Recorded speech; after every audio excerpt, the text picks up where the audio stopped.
ਪੁੱਟ ਕੇ ਬੂਟਾ ਇੱਕ ਮਿੱਟੀ ਚੋਂ ਦੂਜੀ ਮਿੱਟੀ ਵਿੱਚ ਲਗਾ ਦਿੱਤਾ। ਜ਼ੁਲਫੇ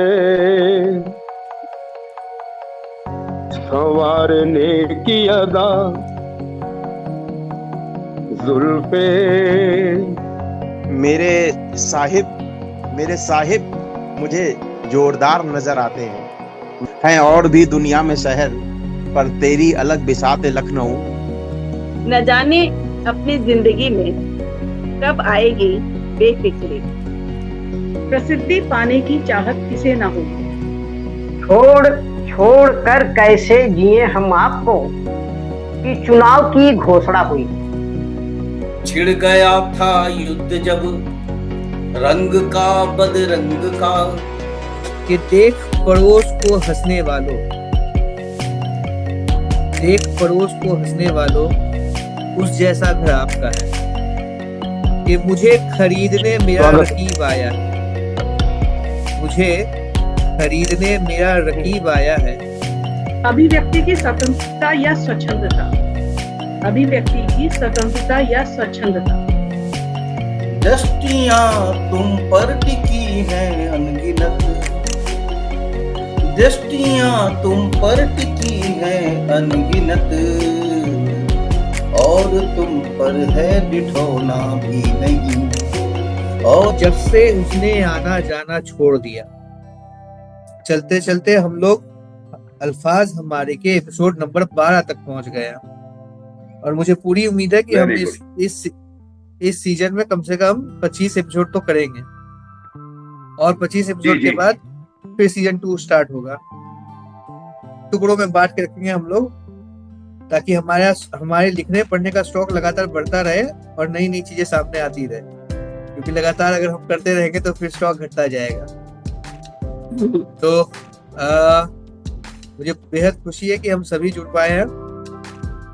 और अल्फाज हमारे के एपिसोड 12 को स्टार्ट करते हुए मैं सबसे पहले आमंत्रित करना चाहूंगा चावला सर को।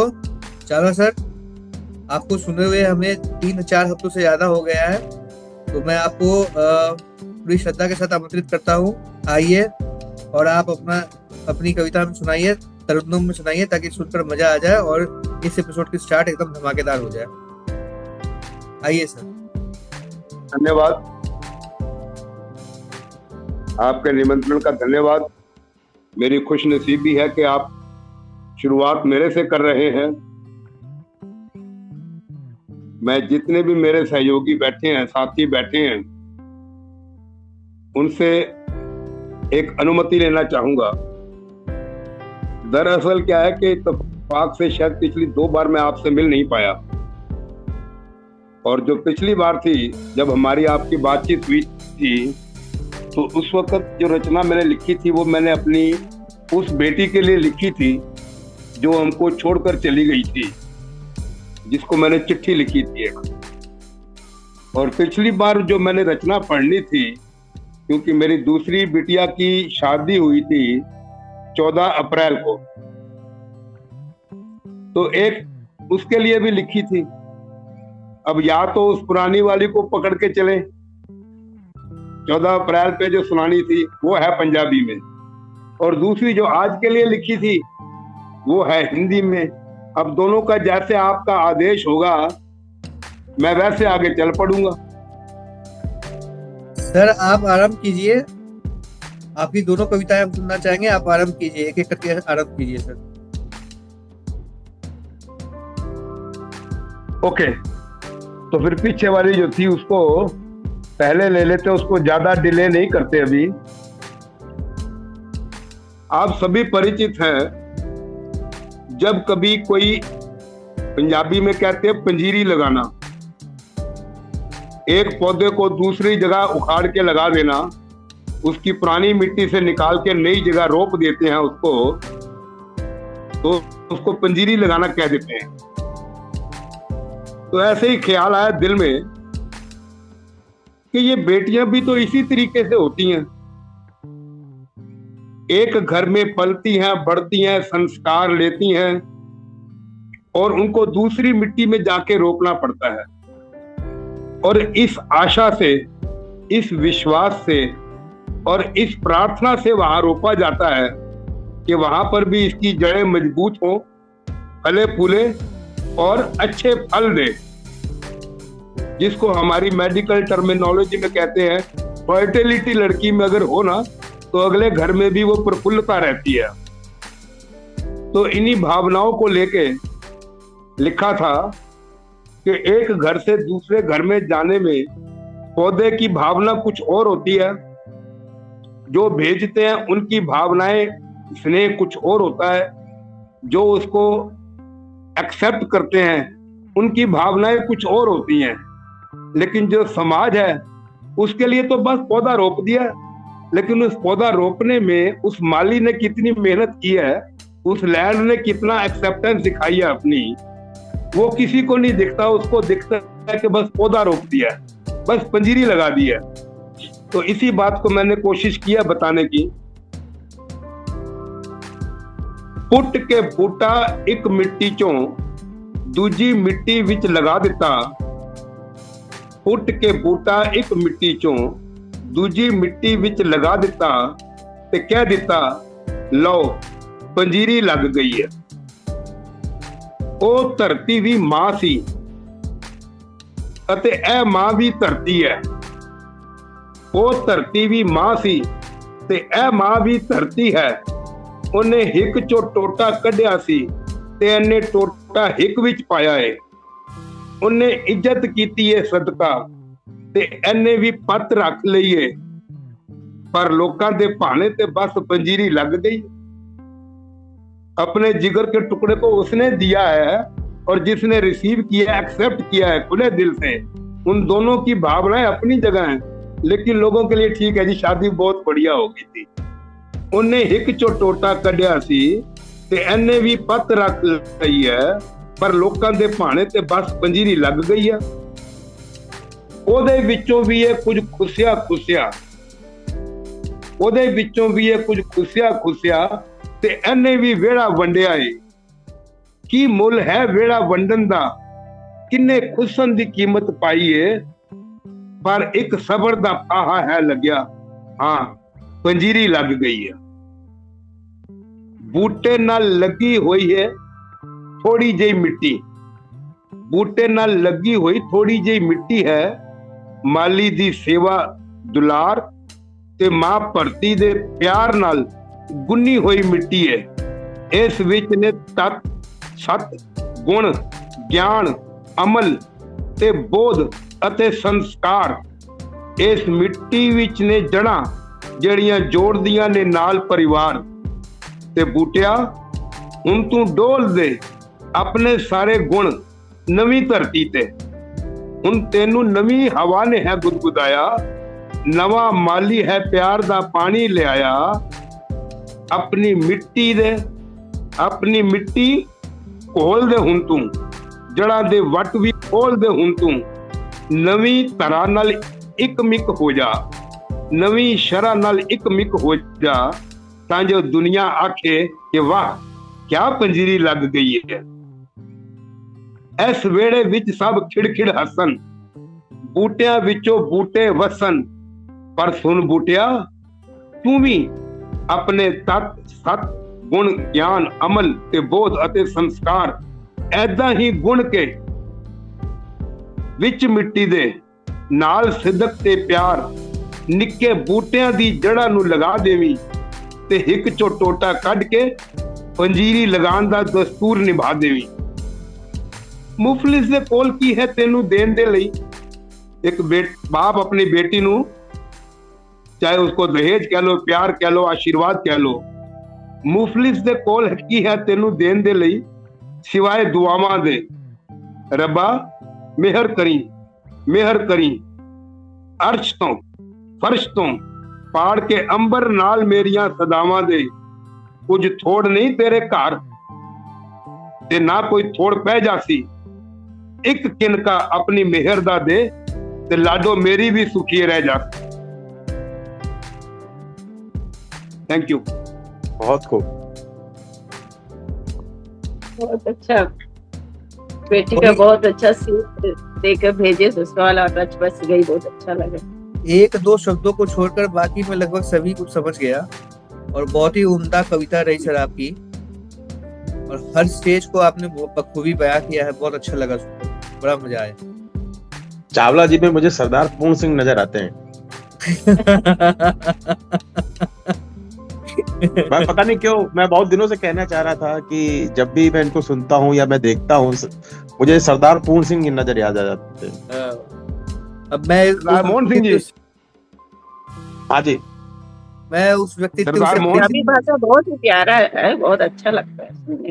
हाँ जी, मैं उस व्यक्तित्व से परिचित रही हूँ। अब मैं गूगल में सर्च करूंगा कौन है, फिर मैं इसके बारे में कमेंट करूंगा। क्या बात कर रहे हो यार, अमन बहुत फेमस आदमी है। और बताया था, हाँ, मैंने अभी अमन जी से बताया था कि शायद मेरे को सुनने में कुछ दिक्कत होगी मेरे मोबाइल में। अगर आपको मेरी आवाज स्पष्ट आ रही है तो अच्छी बात है। हाँ ये सर, आप लोग जो बात कर रहे हैं, आप मेरी आपकी आवाज दाढ़ी के बिल्कुल बारे में स्पष्ट नहीं है। कर रहे, नहीं किस लिए मोहन सिंह जी की याद कैसे आ रही है? नहीं नहीं बताइए। नहीं, चावला जी, सर बताइए कैसे याद चावला आया? जी, एक कवि हैं पंजाबी, बहुत पुराने उपन्यासकार कवि, सरदार पूर्ण सिंह। हाँ जी, सरदार पूर्ण सिंह। जी जी। अब मुझे आप अच्छा, में उनकी याद उनकी छवि नजर आती है। ये आपका बड़प्पन है जी? नहीं अगर नहीं आप नहीं सर, ऐसी मेरा बातें सोचते हैं। मैं तो बहुत छोटा हूँ, और आप जिस जो आपने जो अभी मैंने तो वो सिंह का नाम सुना तो ऐसा लगा इसकी जिक्र हो रही है, तो मैंने नहीं, कहा नहीं, आपसे अपने विचार और साझे कर लूं मैं। मेरा पंजाबियों से बहुत क्लोज का नाता है। मेरी एक सिस्टर है जो पंजाबी में उनकी शादी हुई है, मेरी भांजी है उसकी पंजाबी में शादी हुई है। तो मुझे पंजाबी थोड़ी बहुत समझ में आती है, बात रह गया जिस तरह आप लिखते हो वो थोड़े कोई सर से ऊपर निकल जा रहे हैं कुछ वर्ड्स, पर इतना समझ में आ रहा है कि आपका जो भाव है वो बहुत ही लड़कियों के लिए, जो पिछली कविता भी थी और जो अभी आपने जो सुनाया, बहुत प्यारा था। मतलब दिल को छूने वाला है, मर्म स्पर्शी। का आदेश होगा तो तो हिंदी में भी चलेंगे। एक इसी को थोड़ा सा और आगे बढ़ाते हुए, चूंकि चावला सर हमारे साथ बहुत दिनों के बाद जुड़ पाए हैं। हाँ दीदी, आप कुछ बोल रही है, बोलिए। आप म्यूट हो दीदी, आप म्यूट हो दीदी, आप म्यूट हो। हाँ बोलिए दीदी। सर, आपकी कविता ने बहुत ही खूबसूरती से गढ़ा है। एक लड़की की विदाई से लेके उसके वहां पे रचने बसने तक की पूरी कथा आपने अपनी कविता में कही है। बहुत ही खूबसूरत आपकी कविता रही है, बहुत ही खूबसूरत। पंजाबी मेरे को आती है, काफी हद तक आती है, और समझ में भी आ जाती है। पंजाबी रीजन में ही रही हूँ। आपका स्नेह। तो इसको वैसे थोड़ा सा इत्तेफाक की और बात है कि इस शुरुआत के अंदर बात करते करते एक और जो भावनाएं दिल में चल रही हैं, क्योंकि हम एक जैसे हमारा एक समूह है आपका सबका हमारा, तो उससे साझा करने में मेरे ख्याल से कोई हर्ज भी नहीं है। नहीं, बहुत बढ़िया। तो मैं ये कह रहा था आज है कि 19 अप्रैल, मैं ये कह रहा था कि 19 चावला अप्रैल है ना सर जी आज? जी। मैं ये कह रहा था कि चावला सर और हमारे साथ बहुत दिनों के बाद जुड़े हैं, और उन्होंने पहले ही कहा है कि उनको 2 कविताएं सुनानी है। तो एक कविता हम सुन चुके हैं, बहुत ही बेहतरीन कविता। चावला सर, आप प्लीज अपनी दूसरी कविता शुरू करिए, हम सब वेट कर रहे हैं आपकी दूसरी कविता का। चलो। और हमारे अरे साथ दीपक सर जुड़ चुके हैं। दीपक सर, आपका बहुत बहुत स्वागत है हमारे मंच पर, और आप प्लीज अपना वीडियो ऑन कर लीजिए ताकि मैं आपको स्पॉटलाइट में ले सकूं। सभी लोगों को नमस्कार। वीडियो स्टार्ट करने की कोशिश कर रहा हूँ, तो इसमें प्रॉब्लम मेरी हमेशा होती है, कई बार शट डाउन करना पड़ता है, तब होती है। कोई बात नहीं सर, हम मैं वेट कोशिश कर लेंगे आपका, हम वेट कर रहे हैं सर आपका। लगा जब तक आप जुड़ेंगे नहीं तब तक हम आपको जाने नहीं देंगे सर। जब तक आप जुड़ नहीं पाएंगे हम आपको जाने नहीं देंगे सर। वेट कर रहे हैं आपका। चावला सर नहीं, प्लीज मैं तो आगे होगा, आज कहाँ जाऊंगा। चावला सर प्लीज आप अपनी तो दूसरी मैं कविता शुरू शुरू करिए। करूं। ख्याल, हालांकि आज दिन तो इसको पढ़ने का नहीं था, और जब पढ़ते थे तो तरन्नुम में पढ़ते थे इसको, लेकिन आज मैं उस लिहाज से नहीं पढ़ पाऊंगा। अगर आप गाना तरन्नुम तेरा- में सुनाए तो चावला साहब बहुत अच्छा रहेगा। अगर आप तरन्नुम में सुनाएंगे तो हम तरन्नुम में- आज दिल मैंने पहले कहा कुछ साझा करूं मैं, तो अभी हाँ, शुरुआत में कैसे आपके मन भारी ना हो जाए, तो ठीक। वो अंत में साझा करेंगे। ठीक है, जैसी आपकी इच्छा। मुस्काना तेरा, वो शर्माना तेरा, वो कभी कभी बहक जाना तेरा याद है, मुझे याद है। हालांकि आनंद मुझे भी नहीं आ रहा इस तरह पढ़ने। जुल्फे संवारने की अदा, जुल्फे संवारने की अदा, तेरी गर्दन झुकाने की अदा, नीची पलकों से मुझे देख के नजरें चुराने की अदा, याद है मुझे याद है, याद है मुझे याद है। दूर होते होते करीब आना तेरा, दूर होते होते करीब आना तेरा, पास आते आते छिटक जाना तेरा, दे के आवाज मुझे छिप जाना तेरा, याद है मुझे याद है। वो हसीन महक भरी शाम थी, तेरे लब बने हुए जाम थे, मेरी सांस में तेरी सांस थी, मुझे याद है वो समा सनम, मेरे हाथ में तेरा हाथ था, है कहाँ वो दिन तेरे साथ का, तुझे क्या हुआ ये बता जरा, ये बता जरा कि कहाँ है तू, मेरी क्या खता, ये बता जरा, जरा याद कर वो कसम सनम, वादा जन्म भर साथ का, तुझे हो ना हो मुझे याद है, तुझे हो ना हो मुझे याद है, याद है मुझे याद है।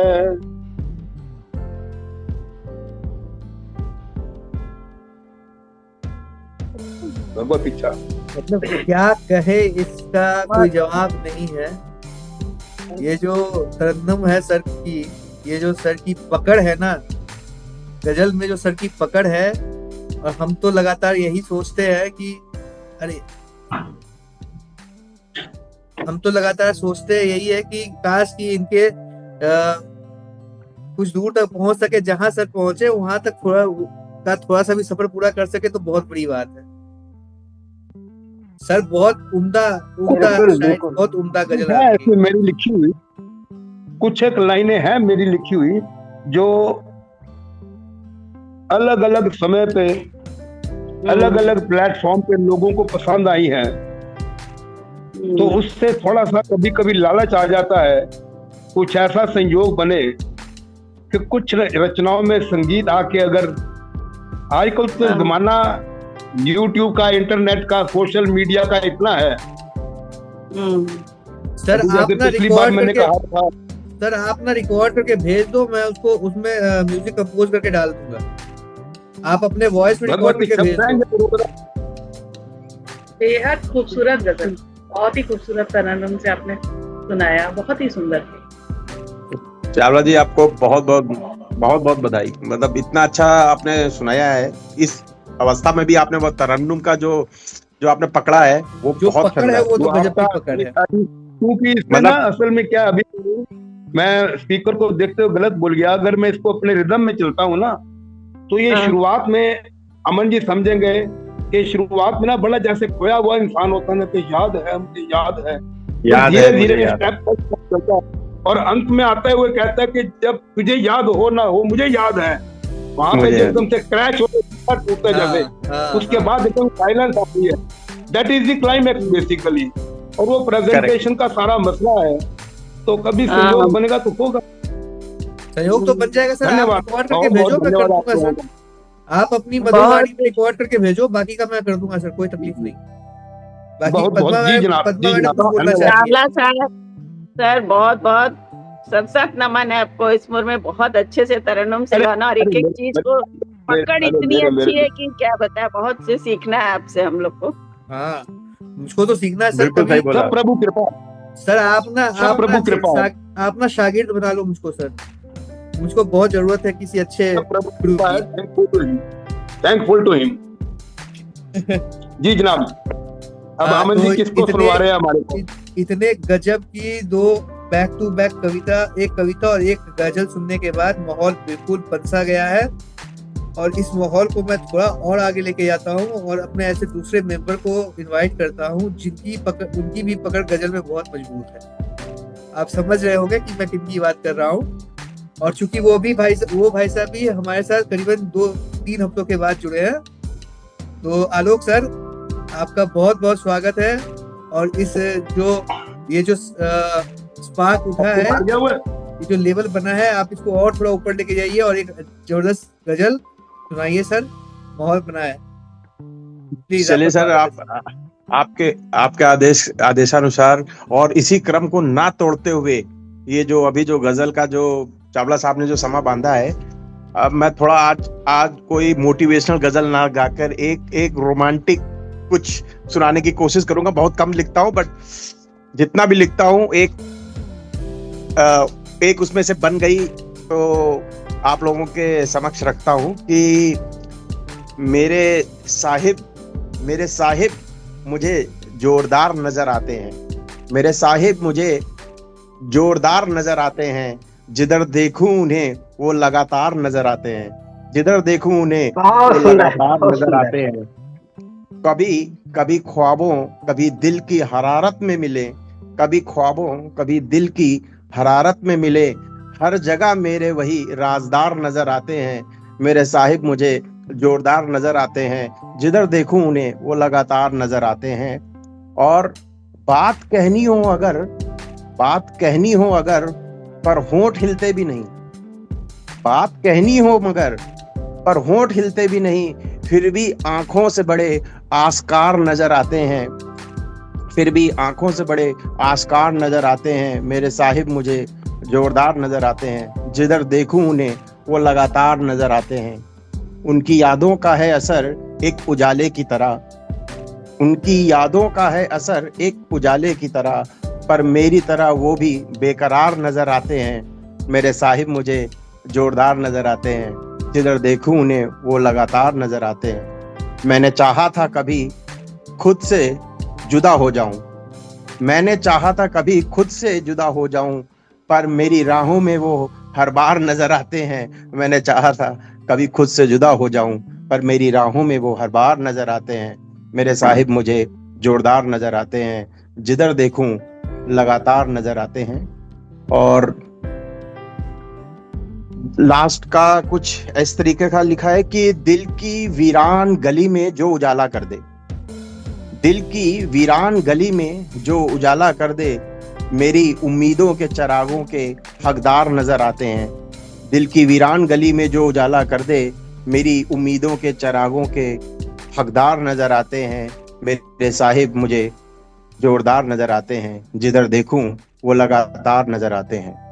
और हर तसव्वुर में मेरे हर एहसास की गहराई में, हर तसव्वुर में मेरे हर एहसास की गहराई में, हर एक अशआर में वो दिलदार नजर आते हैं।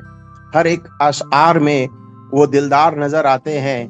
और लास्ट की 2 लाइन पे तवज्जो चाहूंगा कि सोचा कि भुला दूं उन्हें अपने दिल से, लेकिन सोचा कि भुला दूं उन्हें अपने दिल से, लेकिन आईना देखता हूं तो बार बार नजर आते हैं, आईना देखता हूं वाह तो बार बार नजर आते वाह हैं, मेरे साहिब मुझे जोरदार नजर आते हैं, जिधर देखूं वो लगातार नजर आते हैं। बहुत बहुत शुक्रिया। कभी झांक के देखो दिल में अपने, कभी झांक के देखो दिल में अपने, वो वही है जो तुम्हें याद नजर आते हैं। तो यार नजर आते हैं।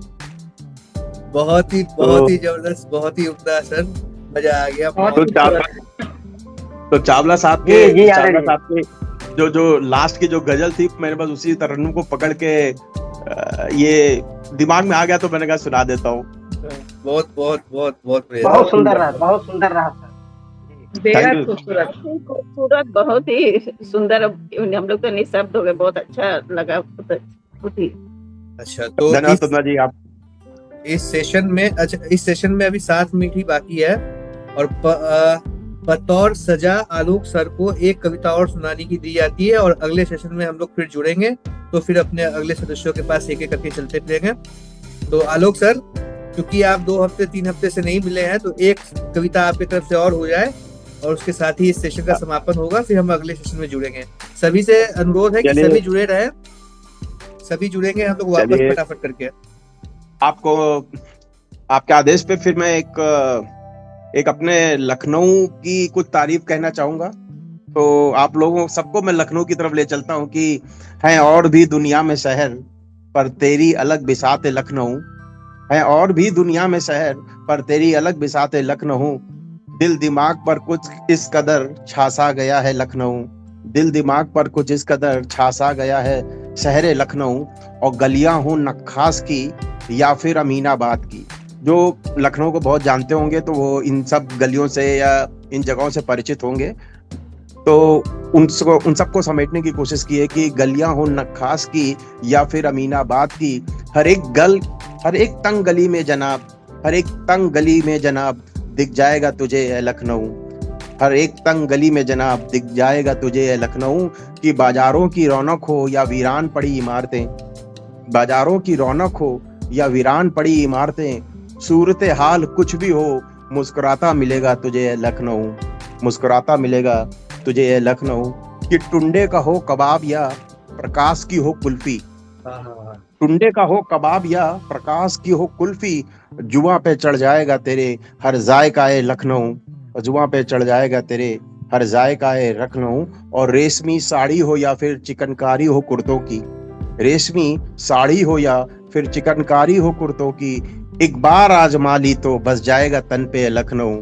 एक बार आजमा ली तो बस जाएगा तन पे लखनऊ, और हुसैनाबाद की जुमा मस्जिद हो, हुसैनाबाद की जुमा मस्जिद हो या हनुमान सेतु का हो मंदिर, हुसैनाबाद की जुमा मस्जिद हो या हनुमान सेतु का हो मंदिर, सिर कहीं भी झुकाओ अपना दिख जाएगा तुझ में खुदाए लखनऊ, दिख जाएगा तुझे खुदाए लखनऊ। और हिंदू भी हैं मुस्लिम भी हैं, धर्म और भी हैं बसते, हिंदू भी हैं मुस्लिम भी हैं, धर्म और भी हैं बसते, गंगा जमुनी तहजीब है यहाँ कौमी एका की मिसाल लखनऊ, गंगा जमुनी तहजीब है यहाँ कौमी एका की मिसाल लखनऊ, और मीर का शहर कहो इसे या बिस्मिल का कहो नगर, मीर का शहर कहो इसे या बिस्मिल का कहो नगर, कूचे कूचे में बसा था हुनर, बदस्तूर आज भी छिपाए लखनऊ, कूचे कूचे में बसा था ये हुनर, बदस्तूर आज भी छिपाए लखनऊ।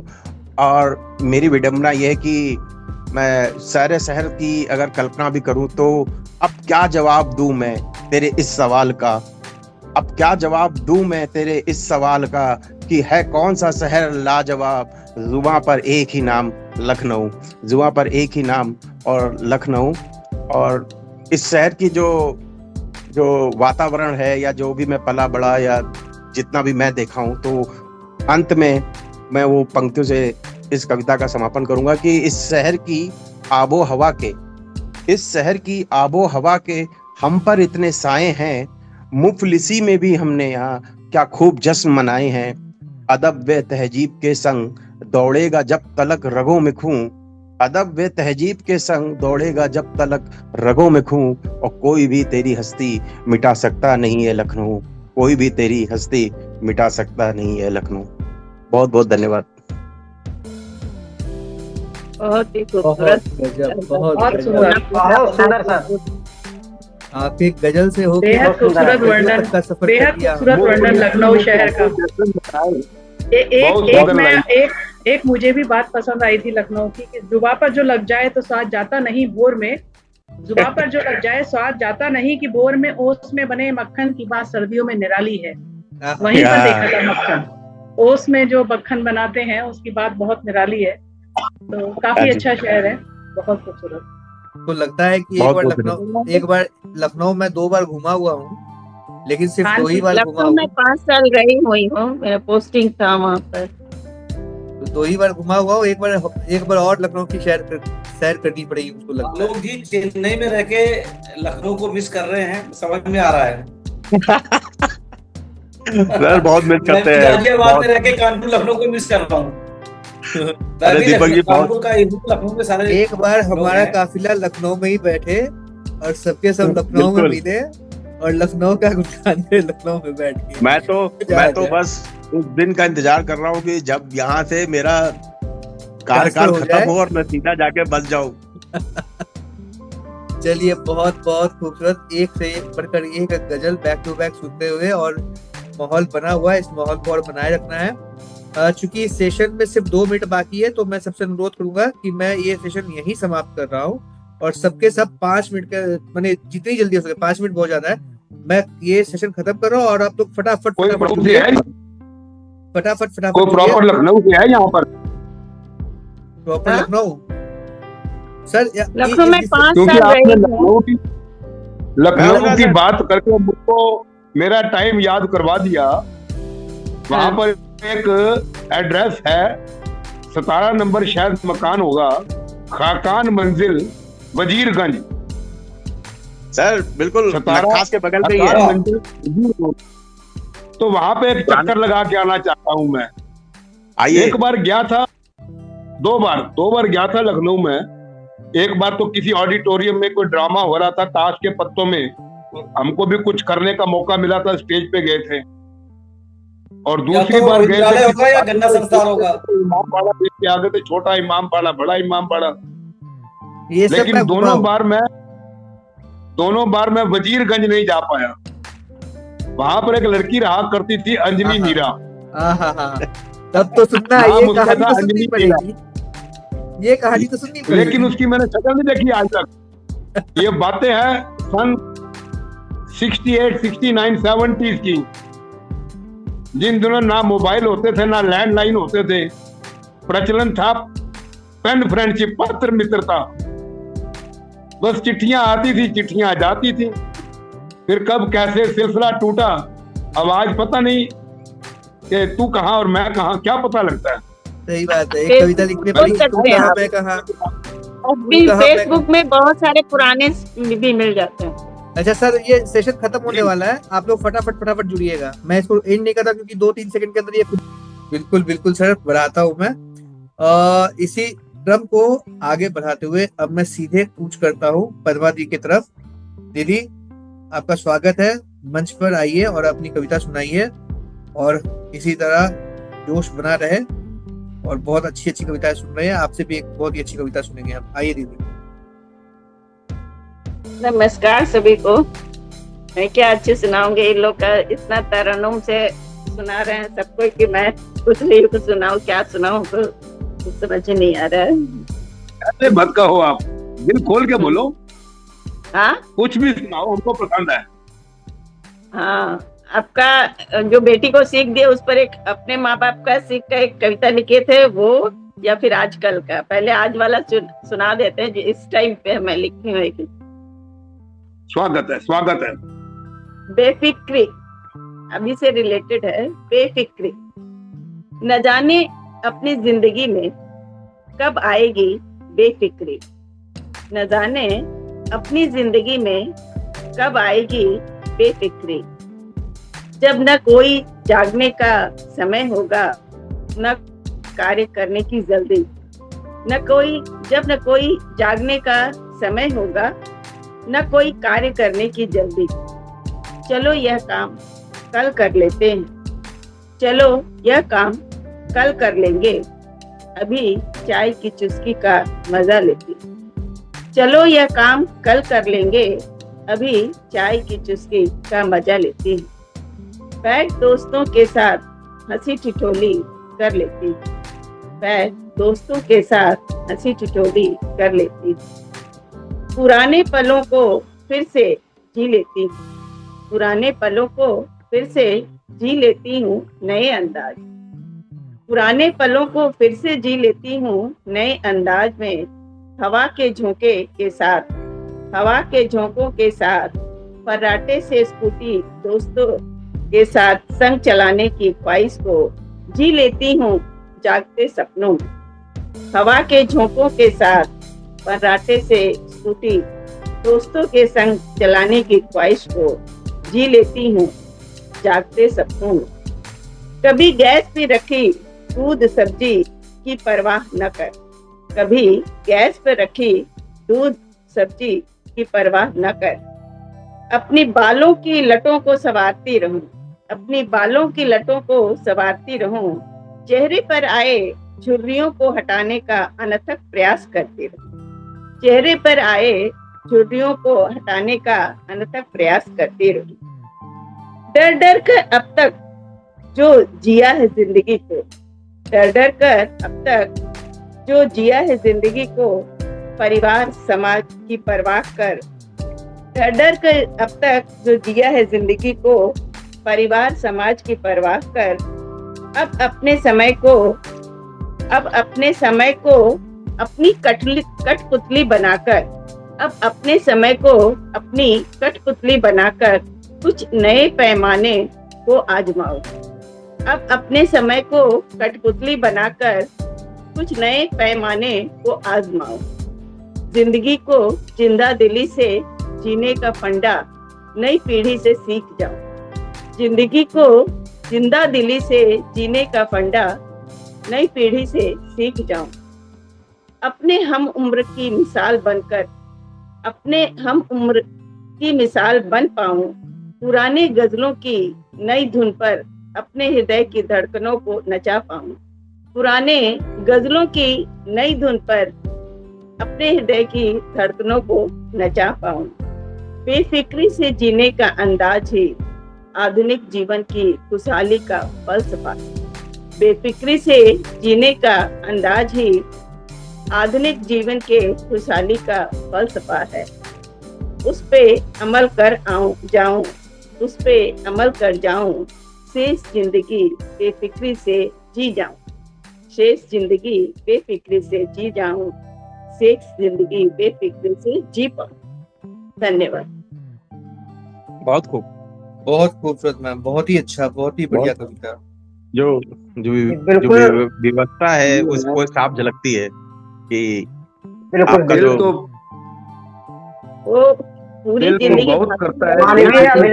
मानवीय अभिलाषा किस प्रकार से जी क्या क्या करना चाहते हैं, किस प्रकार से आदमी सोच सकता है जीवन जिंदगी तो घर में भागती जीवन रही, के स्कूल घर बच्चे सब कुछ। अब तो समय निकल गया मेरा।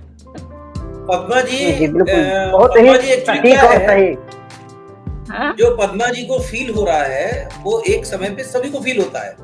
ये त्रासदी है, ये जीवन भी है। जीवन आप सोचते हैं कल ऐसा करेंगे, कल ऐसा करेंगे, कल, और वो कल कल आपको नहीं आता पता नहीं चलता है कब जाता है निकल। तो कभी आता हम नहीं। हमेशा सोचते हैं कि बेफिक्र कल हो जाएंगे, बट वो फिक्र जो है वो आपके जैसे शर्ट में एक टैग छुपा होता है कंपनी का, वो शर्ट फटने के साथ ही खत्म होता है, तो वो नहीं हट सकता। बेफिक्री नहीं हट आएगी जल्दी जब तक कि आप आज ही नहीं सोचते। तो आपने बड़ा अच्छा कविता का विषय दिया है। मैं भी कुछ कोशिश करूंगा इस पे लिखने की। बेफिक्र होना भी एक फिक्र बन के रह जाता है। समय आदमी सोचता रहता है ये करके वो करेंगे, लेकिन जिंदगी कब निकल जाता है, उम्र कब पार हो जाता है पता ही नहीं एग्जैक्टली चलता। यही मैं भी कह रहा हूँ। अब जैसे फॉर एग्जाम्पल कहीं घूमने का मन आप बना रहे हैं, आप हाँ। 1 दिन 2 दिन महीने 2 महीने कब 2 साल 10 साल निकल जाते पता नहीं चलता और आप रह जाते हैं। चलिए बढ़िया बहुत कविता, सर। बधाई हो। बहुत बहुत सर, सही बात है। बहुत दूर- कल किसका हुआ बहुत है, दूर जाने कब की जरूरत बेफिक्री नहीं। का आलम चाहिए पल दो पल के लिए, तो वो पल दो पल आज ही क्यों ना जी ले। सही, बिल्कुल आपने कहा कि ये थोड़ा सा सोचकर इसके लिए भी सोचना पड़ रहा है कि बेफिक्र हो जाए। हाँ, वही मैं कह रहा हूँ ना कि बेफिक्र होना भी यही हमारी तो फिक्र की बताएं कि फहरिस्त में ये शामिल पहले का होगी। हम लोग का लाइफ था कि नौकरी भी किए, घर भी संभाले बच्चे। अब का है कि लड़कियां जी रही हैं, अपना भी जिंदगी, घर भी देख रही हैं, सब कुछ कर रही हैं, तो अपने आलोक लिए सर कुछ सोच कह रही रहे हैं। थे, आलोक सर। नहीं, मैं जो पद्मा जी ने बोला है कि, और दीपक जी ने जो बोला वो बिल्कुल सही बोला कि आदमी अपना ऐसे भेड़ चाल में चल रहा है कि जब कुछ अपने लिए करने की बारी आती है वो कभी नहीं हो पाता है। अच्छा कल कर लेंगे, चलो पहले ये कर लेते हैं, अच्छा वो कर लेंगे, अच्छा हम अपने लिए बाद में देख लेंगे, पहले बीवी के लिए देख ले, बच्चे के देख ले, ये सब इसी में भेड़ चाल में रहते हैं और अपनी इच्छाएं पूरी नहीं करती हैं। आज भी मैं जुड़ नहीं पाता अगर बच्चा मेरा ये नहीं बोलता कि पापा मुझे 1 घंटे का ब्रेक चाहिए। चलिए बहुत बढ़िया। तो अब मैं सीधे चलता हूँ प्रियंका दीदी की तरफ। प्रियंका दीदी, आपको मैं आपको आमंत्रित करता हूँ, आप आइए कृपया मंच पर और अपनी कविता सुनाइए। नमस्कार अल्फाज, हमारे मंच को मेरा नमन है, आप सभी को मेरा प्रणाम है। चावला सर की बेहद खूबसूरत गजल और कविता सुनने के बाद, आलोक जी की गजल और कविता दोनों ही सुनने के बाद, और पद्मा जी की कविता सुनने के बाद मैं सोच में पड़ गई थी कि क्या कहूँ, लेकिन जो मैंने आज एक पुरानी कविता ढूंढ के निकाली थी अपनी। ये मैंने लिखी थी 15 मई सन 1993 में, तो तब मैं पढ़ती होती थी। तो बिल्कुल स्वागत। कौन सा 1993? वो कविता 1993 मैं क्लास 3 में था दीदी, बता दूं। मैं पढ़ रही थी, मैं एमसीए कर रही थी, ठीक है। पढ़िए। उसके पीछे भी कुछ लिखा हुआ है तो मैं पढ़ के सुनाती हूँ। खैर वो नहीं पढ़ती, तो चलो। मेरी ऐसे कविता ही- थी ख्याल वाली, जो तरन्नुम में जी। कोशिश की थी सुनाने के लिए, वो लिखी थी 1988 में। आज मैं 4 साल का था। क्लासिक पोइट्रीज का जमाना आ गया है आज। एनीवे, तो इसके लिए मैंने कुछ स्टार्टिंग में जो लिखा था कि यूं ही सोचते सोचते आज के समाज के इन सफेद पोश लोगों के प्रति पल रही वितृष्णा ने सिर उठाया तो लेखनी चल पड़ी। अपना सफर तय करने के उपरांत कैसी बन पड़ी है ये आप पर छोड़ती हूँ। मेरी कविता का शीर्षक है समाज। प्रसिद्धि पाने की चाहत किसे ना होगी। कुछ लोग नाम पाने के लिए गरीबों का खून चूसकर संचित किए हुए धन से कुछ अंश बांट देते हैं उन्हीं को। फिर उनका काम शेष नहीं रहता। काम करते हैं फिर उनके पिछलग्गू। नाम होता है, शोहरत मिलती है, पर किसी को साहस नहीं होता पूछने का कहां से आई इनके पास अतुलित दौलत। गरीबों की आह रह जाती है ठंडी ठंडी सांसें भरकर, और उनके नाम पर खुलते जाते स्कूल, अनाथालय, अस्पताल और नारी निकेतन। पर क्या वास्तव में भला होता है उनका जिनको जरूरत है मदद की, सहायता की? स्कूल में पढ़ते पूंजीवादियों के बच्चे जिनको पता नहीं दरिद्रता क्या, अभाव क्या, क्योंकि चंदे की रसीद तो उनके पिता काटते और वो कार में बैठकर स्कूल जाते। कभी कभी कुछ चैरिटी शो भी हो जाते अनाथ बच्चों के लिए खुले अनाथालय के नाम पर, जहां अनाथ रहते, जिंदगी गुजारते, सड़ी सब्जियां, कंकड़ वाली रोटी, दाने दाने के लिए दाल में निज को डुबकी लगाते। पल पल मरते यह रहकर घुटन भरी जिंदगी का एहसास सालता रहता। फिर सोचते भले थे इससे फुटपाथ पर इन अनाथों का फिर होता एक अलग संसार, जहां ये आपस में समझते दुख दर्द, बांटते प्यार, देते सांत्वना, सोचते पढ़ाई में ही बड़े आगे। कभी किसी को कोई अपना बनाना आता, कभी किसी को कोई अपना बनाने आता। पहले तो बिछुड़ने के भय से ये रोते, पर फिर एक हर्ष की फुहार भिगो देती तन मन सबके कि ईश्वर की कृपा से, अल्लाह के फजलो करम से जिस तरह आई खुशी जिंदगी में इसकी, नरक की बेड़ियों से बंधक मुक्त हुआ आज से कभी हम भी होंगे, कभी होगा हमारा भी एक घर जहां हमें भी अधिकार होगा रूठने का। इस तरह जिंदगी का पहिया चलता जाता। इनकी दुनिया में कभी कोई आता, कभी चला जाता। अनाथालय जहां मासूम कलियों को खिलने से पहले महसूस कर किया जाता है बड़ा। अस्पताल खुलते तो गरीबों के नाम पर यहाँ तो भर्ती होने के लिए भी होना चाहिए वृद्ध हस्त सिर पर। आम लोग तो विशालकाय द्वार पर ही ठिठक जाते, रुक जाते नाम देखकर ही। बढ़ जाते आगे, जानते हैं ना कि नहीं है पूछ इनकी यहाँ तो चढ़े हैं भाव वार्ड बॉय तक के। इसके बनाने के शुरुआती दौर में जनता वैसे हुई थी बहुत प्रसन्न, पर 4 दिन में उद्घाटन के खुल गई थी आंखें इनकी, जब धरातल पर पांव टिके थे उनके कि भाई यहाँ तो होता ही है इलाज उनका, जेबें भरी होती हैं जिनकी ठसाठस। आखिरकार एक अस्पताल बनवाने में आती है लागत कितनी? अरे मूर्खो, तुम्हारा इलाज करके खींच पाते क्या हम उतना? और वैसे भी यहाँ लगे हैं बड़े बड़े उपकरण, मशीनें विदेशों की, जिनका उपयोग होता बड़ी बड़ी बीमारियों में। अब गरीबों को भला कहाँ से होते ये रोग जिनमें जरूरत पड़ती इन उपकरणों की? बड़े लोगों को ही होती हैं बड़ी बीमारियां। गरीब को अगर बड़ी बीमारी हो जाती तो ये उसकी तकदीर का दोष है। नादान टक्कर लेने चला है उनसे, कुछ नहीं होता फिर उसका, घिसट घिसट कर मृत्यु की ओर बढ़ता जाता, वो पल पल क्षण क्षण। क्योंकि अस्पताल तो अमीरों की सैरगाह है, जहाँ एक मामूली सी छींक को भी उनकी समझ लिया जाता कुछ खास, और गरीबों के जानलेवा रोग को भी कर दिया जाता अनदेखा। नारी निकेतन बनवाना तो उनकी महान उपलब्धि है, जहाँ नारियों को रखा जाता ताकि समाज की भेड़ियों से बचाकर महफूज रखा जा सके उनको। अंतर नारी निकेतन के नारियां बचती फिरती वहां के कर्मचारियों से। फिर यदि कोई भागने का करती प्रयास तो दे दिया जाता उसे बदचलन पतिता का खिताब। शोषण के नित नए पहलू से वाकिफ होती नारी यहाँ भय आतंक के साये में सांस लेती और दूसरों के सामने खुश रहने का दिखावा करते करते शून्यहीन सी रहती। क्योंकि नहीं तो प्रेस वालों के जाने के बाद शुरू किया जाता फिर एक दमन चक्र। नहीं कोई आता बचाने को, पुकारती वो थक जाती। बेकसूरों की नारी निकेतन जहाँ का माहौल आदि है, बेकसूरों की सिसकियां सुनने का, घुटन के एहसास तले मरमर के जीती। क्योंकि बाहर से लाकर रखा था यहाँ की असमत सुरक्षित रहेगी यहाँ, पर यहाँ तो उस बात का ही कोई अर्थ नहीं है। ऊपर से नीचे तक उसको धकेला जा चुका है कीचड़ में। वे सोचती है इससे हमसे तो अच्छी है वो जो डंका बजाकर रखती है हौसला करने का ये सब, और कुछ तो होता है उनको स्वच्छंदता का एहसास। एक कोना उनके पास होता है अपना, पर यहाँ तो जानवरों की तरह या आदम युग की ही भांति गुजारनी पड़ेगी जिंदगी जिससे हो चुकी है घृणा, पर रोते जाना है वो जिसका मौत के आगमन तक। नारी निकेतन जहाँ सिसक रही है जिंदगी, ये तो बात थी कुछ सफेद पोश लोगों की। शेष बचे लोगों का जीवन कट जाता है नून तेल लकड़ी की फिक्र में। उन्हें नहीं ध्यान रहता किसी बात का, पर कभी कभी मन में सुख इच्छा को वाणी देने के लिए कर दिए जाते कुछ नेक काम उनके द्वारा। इसके अतिरिक्त कुछ लोग लगे हैं निर्लिप्त भाव से दीन दरिद्र की सेवा में। किसी डॉक्टर ने खोला अस्पताल एक अनजान से ग्राम में, और गरीब देते दुआ जिसके हृदय से, वही होता उसका शुल्क, उसकी विद्या का उचित पुरस्कार। इसी प्रकार कोई वृद्ध अधेड़ से व्यक्ति या कोई मेधावी युवक प्रण कर बैठे हैं देश को शिक्षा की ज्योति से आलोकित करने का। वो पढ़ा रहे हैं बिना किसी स्वार्थ के। जब उनका कोई शिष्य प्राप्त करता किसी उच्च लक्ष्य को, आता सिर नवाए पास उनके, आंखें भर आती उनकी, होती यही उनकी पूर्ण गुरु दक्षिणा। साथ ही साथ कई लोग करते हैं बेइंतहा प्यार बच्चों से, लगे रहते हैं निरंतर प्रयास में देश के भावी नौनियाल ये फूल कहीं मुरझा ना जाए खिलने से ही पहले। उनके अथक प्रयासों से आगे बढ़ते कोमल मासूम नाजुक बच्चे जिनके हृदय में ईश्वर का वास होता है। पर आज ऐसे लोग हैं कितने?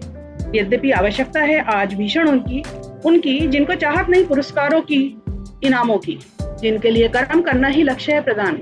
आज हमें सबके हृदय में मानव जाति के उद्धार के लिए, भले के लिए कुछ करने की चाहत को सींचना होगा स्वयं चंदन वृक्ष बनकर मानव रूपी सड़कों को झेलते हुए अपनी शीतलता गरिमा बनाए रखना होगा। इसका उपसनार है, मैंने लिखा है मानवता, पहले भी सुना चुकी हूँ। वैसे टूट चुकी है जो मानव के ही चारित्रिक पतन के कारण, पर थाम ली है डोर जिसकी कुछ लोगों ने, तथा जिसके फलस्वरूप ले रही है सांसें वो दम तोड़ चुकने के बाद। ये थी मेरी कविता। बहुत खूब। पूरा समाज का आपने प्रियंका जी पूरा चित्रण किया है। जो 1993 में आपने लिखा था उसमें कोई भी स्थिति आज की तारीख में बदली नहीं है। हाँ, वो बहुत ही यथार्थ चित्रण, एकदम एक एक चीज का उन्होंने बहुत ही अच्छे से अपने सटीक किया है। चलचित्र की बात ही हम लोग देख रहे हैं उस सब चीज को सामने का। मैं तो ये सोच रहा हूँ कि जिन तथ्यों पर, जिन विषयों पर हम आज सोचते हैं, बात करते हैं, चर्चा करते हैं, ये परेशानियां आज की नहीं है, पुरानी है। ये पीढ़ियों से चली बिल्कुल आ रही है, जो अभी तक अनवरत चलती ही आ रही है। हाँ, पर इसकी प्रियंका क्या जी अब रीजन ने है? जैसे प्रियंका जी ने मीडिया वगैरह सब्जेक्ट हो को गया ऐसे तो उठाया सब है। बात पता भी चलती है ना, पहले तो कुछ था, पता ही नहीं चलता था कि क्या हो रहा है नहीं हो रहा। हाँ, बस इतना ही फर्क है पद्मा जी, बस इतना ही हाँ। फर्क है कि पहले पता नहीं चलता था, समाज अब पता चल जाता हाँ, है। होता समाज बहुत सब में चीज था, त्रुटियां और पहले विसंगतियां घरों में भी ये सब चीज हमेशा होता रही। था, पता नहीं चलता था। चावला से मैंने ये कुछ कह रहे पर्टिकुलर थे। प्रियंका लिखी जी थी। बहुत प्रियंका जी सटीक का जो कविता थी उसमें हाँ। हर टॉपिक को इन्होंने उठा के इलाबोरेट किया है। तो मुझे तो बहुत। ऐसा फील हुआ कि जैसे एक निबंध को कविता के फॉर्म में गाया, लयात्मक निबंध मैं कहूंगा इसे, क्योंकि इसमें हाँ। शोध भी थी और शोध को संप्रेषित किया आपने बहुत अच्छे तरीके से। बहुत बधाई हो प्रियंका जी। धन्यवाद। बहुत अच्छा। चावला सर कुछ कह रहे थे, चावला सर। मैं ये कह रहा था कि समाज में त्रुटियां और विसंगतियां हमेशा ही रहती हैं।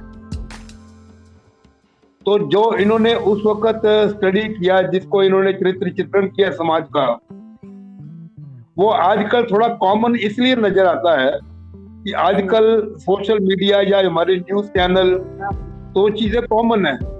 ये त्रुटियां तो पहले ही थी, इन्होंने उस वक्त में इसको एनालाइज किया, उस वक्त में लिखा आज से इतने साल पहले। तो ये इनकी अपनी सोच, इनके अपने एक मस्तिष्क की परिपक्वता थी। चलिए, बहुत बहुत ही अच्छी कविता, बहुत ही भावात्मक कविता और साथ ही साथ बहुत ही संदेशपूर्ण कविता। इसमें हमको बहुत सारी चीजें सुनने को मिली, समझने को मिली, और ये पता चला कि परिस्थितियां बदली नहीं है, ये पहले से होता ही आ रहा है, जो अनवरत चलता रहेगा। अब मैं ये सीधे मेरी डायरी में लिखी हुई कविता थी, तो मैंने कहा आज इसको निकाल के पढ़ती हूँ। बहुत सारी हैं उस टाइप की, अच्छा। देखेंगे। तो अब मैं सीधे पूछ करता हूँ रामवृक्ष सर की तरफ। रामवृक्ष सर, आपका बहुत बहुत स्वागत है मंच पर, आइए और आप अपनी कविता सुनाइए।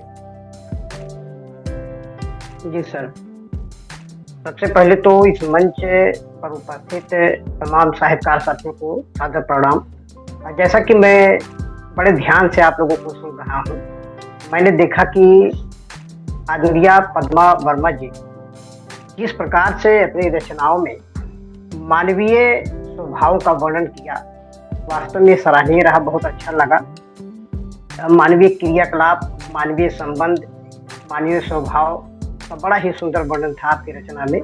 और आदरणीय प्रियंका मैम की भी रचनाओं में जिस प्रकार से देखा गया कि मानवीय सोच और मानवता को लेकर के जिस प्रकार से दोनों की विशेषताओं का वर्णन आपकी रचना में है, और मानव किस स्तर से किस स्तर तक पहुंच रहा है, कहां से कहां तक जा रहा है, बड़े ही मार्मिक ढंग से वर्णन आपकी रचनाओं में मैंने देखा।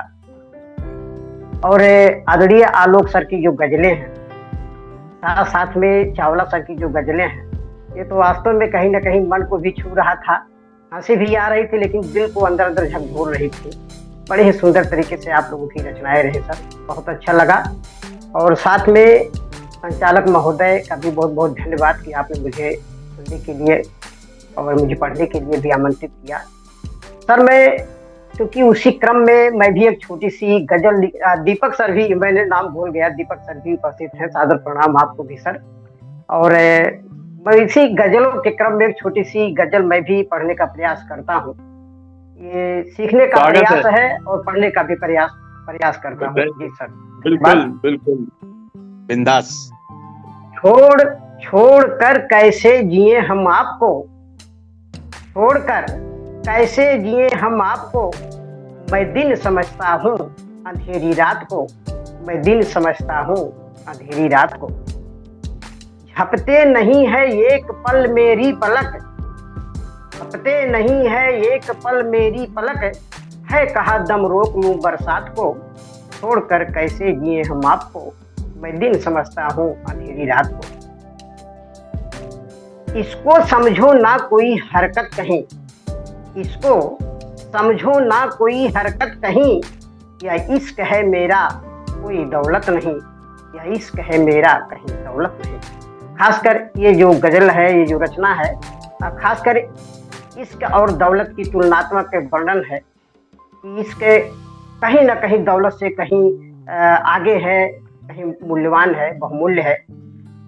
समझे नहीं यह दिल किसी जज्बात को, इश्क जाने ना किसी हालात को। लगता नहीं है दिल कहीं हम क्या करें, लगता नहीं है दिल कहीं हम क्या करें।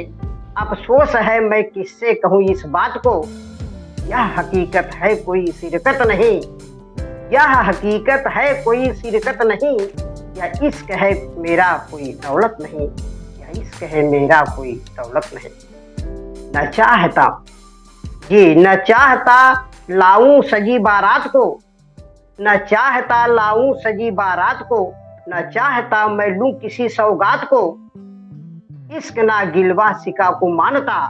न चाहता जलसा किसी जामात को, न चाहता जलसा किसी जामात को।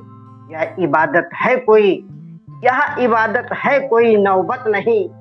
यह इश्क है मेरा कोई दौलत नहीं, यह इश्क है मेरा कोई दौलत नहीं। और इसी तुलनात्मक अध्ययन में, तुलनात्मक वर्णन में अगला है कि न मानता है यह किसी भी जात को। और कहीं न कहीं रुपए पैसे में हम अंधे हो सकते हैं, हम बहुत सारी गलतियां कर सकते हैं, कि जो इश्क होता है वास्तव में ना तो जाति ना धर्म। एक कहावत भी है कि इश्क न जाने टूटी खाट, इश्क नींद न जाने टूटी घाट, भूख न जाने जूठी भात, और इश्क न जाने जात को जात। तो कहीं न कहीं इस बात को ये साबित करती है पंक्तियां कि न मानता है यह किसी भी जात को, न धर्म मजहब या किसी औकात को। इश्क हो जाए कभी अनजान से तो कहते हैं हम सफर उस साथ को, कहते हैं हम सफर उस साथ को। यह समंदर है कोई शोहरत नहीं, यह इश्क है मेरा कोई दौलत नहीं, यह इश्क है मेरा कोई दौलत नहीं। कब समझता है कोई एहसास को, कब समझता है कोई एहसास को। आसान है ना जानता विश्वास को, आसान है ना जानना विश्वास को। इश्क बड़ा गहरा जो चाहे नापना, इश्क बड़ा गहरा जो चाहे नापना। बस रोक ले अपने निकलते सांस को। यह इश्क माया की, यह इश्क माया की हकीकत है यही। यह इश्क है मेरा कोई दौलत नहीं, यह इश्क है मेरा कोई दौलत नहीं। जी, ये छोटी सी गजल लिखने का मेरा प्रयास था। मैंने बहुत बढ़िया, बहुत जबरदस्त गजल, बहुत जबरदस्त। ये गागर में मैं सागर है छोटा सा सर। निवेदन कर सकता हूँ। हाँ सर प्लीज। मेरा निवेदन है कि अब अगर आमंत्रित किया जाए अमन सिन्हा जी को, अमन सिन्हा जी आए तो अपने बारे में कुछ तो सुनाए हमारे को। सर मैं बिल्कुल अमन मैं सर, जरूर आऊंगा, लेकिन अमन सर चूंकि जी सर मैं एक छोटी सी और रचना पढ़ना चाहूंगा। हाँ, यदि बिल्कुल समय हो तो स्वागत है बताएं, मैं आपका। पढ़ना चाहूंगा। बिल्कुल सर, स्वागत आपकी है ये आपका। वाली गजल बहुत ही खूबसूरत थी, बहुत खूबसूरत। पहले इस आपकी बहुत इस गजल पे थोड़ी सी बातचीत तो हो जाए। आपने जो गजल सुनाई उस पे थोड़ी बहुत ही बातचीत तो हो जाए। खूबसूरत गजल, बहुत अच्छे अंदाज में आपने उसको पेश किया, बहुत अच्छा लगा।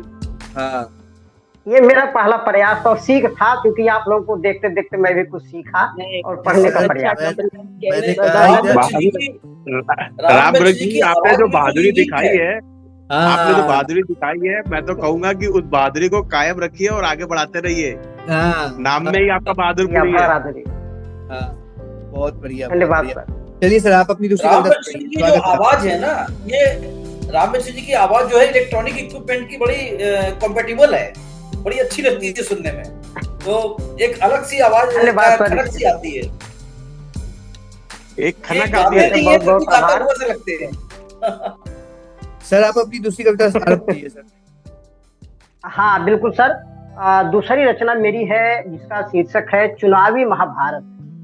क्योंकि ये वर्तमान परिदृश्य को दर्शाता है, वर्तमान में जिस प्रकार से चुनाव मानव को किस प्रकार से किस दिशा में लेकर जा रहा है, वो नेता हो या आम जनता हो, किस दिशा में चुनाव का प्रभाव किस दिशा में लोगों को लेके जा रहा है और कहाँ से इसको जोड़ने का प्रयास किया गया है। आइए रचना में देखते हैं सर कि चुनाव की घोषणा हुई, चुनाव की घोषणा हुई, मंत्रियों की मंत्रणा हुई।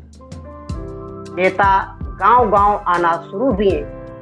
नेता गांव-गांव आना शुरू हुए। अब नेता पांचाल जनता शुरू हुए। अब नेता पांचाल जनता शुरू हुए। कहीं चीरहरण हुआ तो कहीं गृह दहन, कहीं चीरहरण हुआ तो कहीं गृह दहन। कोई जीना चाहता था तो कोई मरना, कोई जीना चाहता था तो कोई मरना। कोई कॉलोनी के नाम पर रहने के लिए चाहता था तो टूक वतन, तो कोई चाहता था लवारिस तन ढकने के लिए 2 गज कफन। कोई चाहता था लवारिस तन ढकने के लिए 2 गज कफन। किंतु नेत्रहीन संवेदना शून्य, किंतु नेत्रहीन संवेदना शून्य, निर्मम सत्ता प्रेमी परिवारवादी धीशराज को क्या पड़ा है जनता के दर्द का, मरीजों के मर्ज का, किए गए वादे और किए गए अर्ज का, शिक्षा रोजगार का, पीड़ित परिवार का, मर रहे हैं रोज रोज कृषक बेरोजगार का। चिंता है सत्ता ना निकल जाए, कुर्सी ना खिसक जाए। इसके लिए गृह युद्ध हो या विश्व युद्ध, अपने मरे या जनता। आगे बढ़ रहा यह अंतर मन का रथ, आगे बढ़ रहा यह अंतर मन का रथ। चल रहा था चुनावी महाभारत, इस धर्म युद्ध में बोला गया झूठ, किया गया छल, बोला गया झूठ, किया गया छल। भीष्म की इच्छा भर रहने का प्रण भी, तो कहीं धोखा तो कहीं मरण भी, तो कहीं धोखा तो कहीं मरण भी, कहीं धोखा तो कहीं मरण भी। जी धन्यवाद। जबरदस्त, ये भी एकदम यथार्थ चित्रण आपने। ये भी एक और उम्दा कविता रही आपकी। आज तो माहौल ऐसा बना हुआ है कि पारा जो चढ़ा है उतरने का नाम ही नहीं ले रहा। हर बार हर एक नई कविता पारे को और बढ़ाती चली जा रही है। बहुत मजा आ रहा है। काव्येश जी, आपने आज के परिवेश पर मद्देनजर रखते हुए बहुत ही खूबसूरत तरीके से चित्रण किया है। मतलब जी आदरिया, बहुत ही खूबसूरत। तो इस सेशन में अब सिर्फ 10 मिनट बाकी है। हमको तीसरे सेशन में जाना पड़ेगा क्योंकि अभी कम से कम 2 लोग और बाकी है अपनी रचना सुनाने के लिए।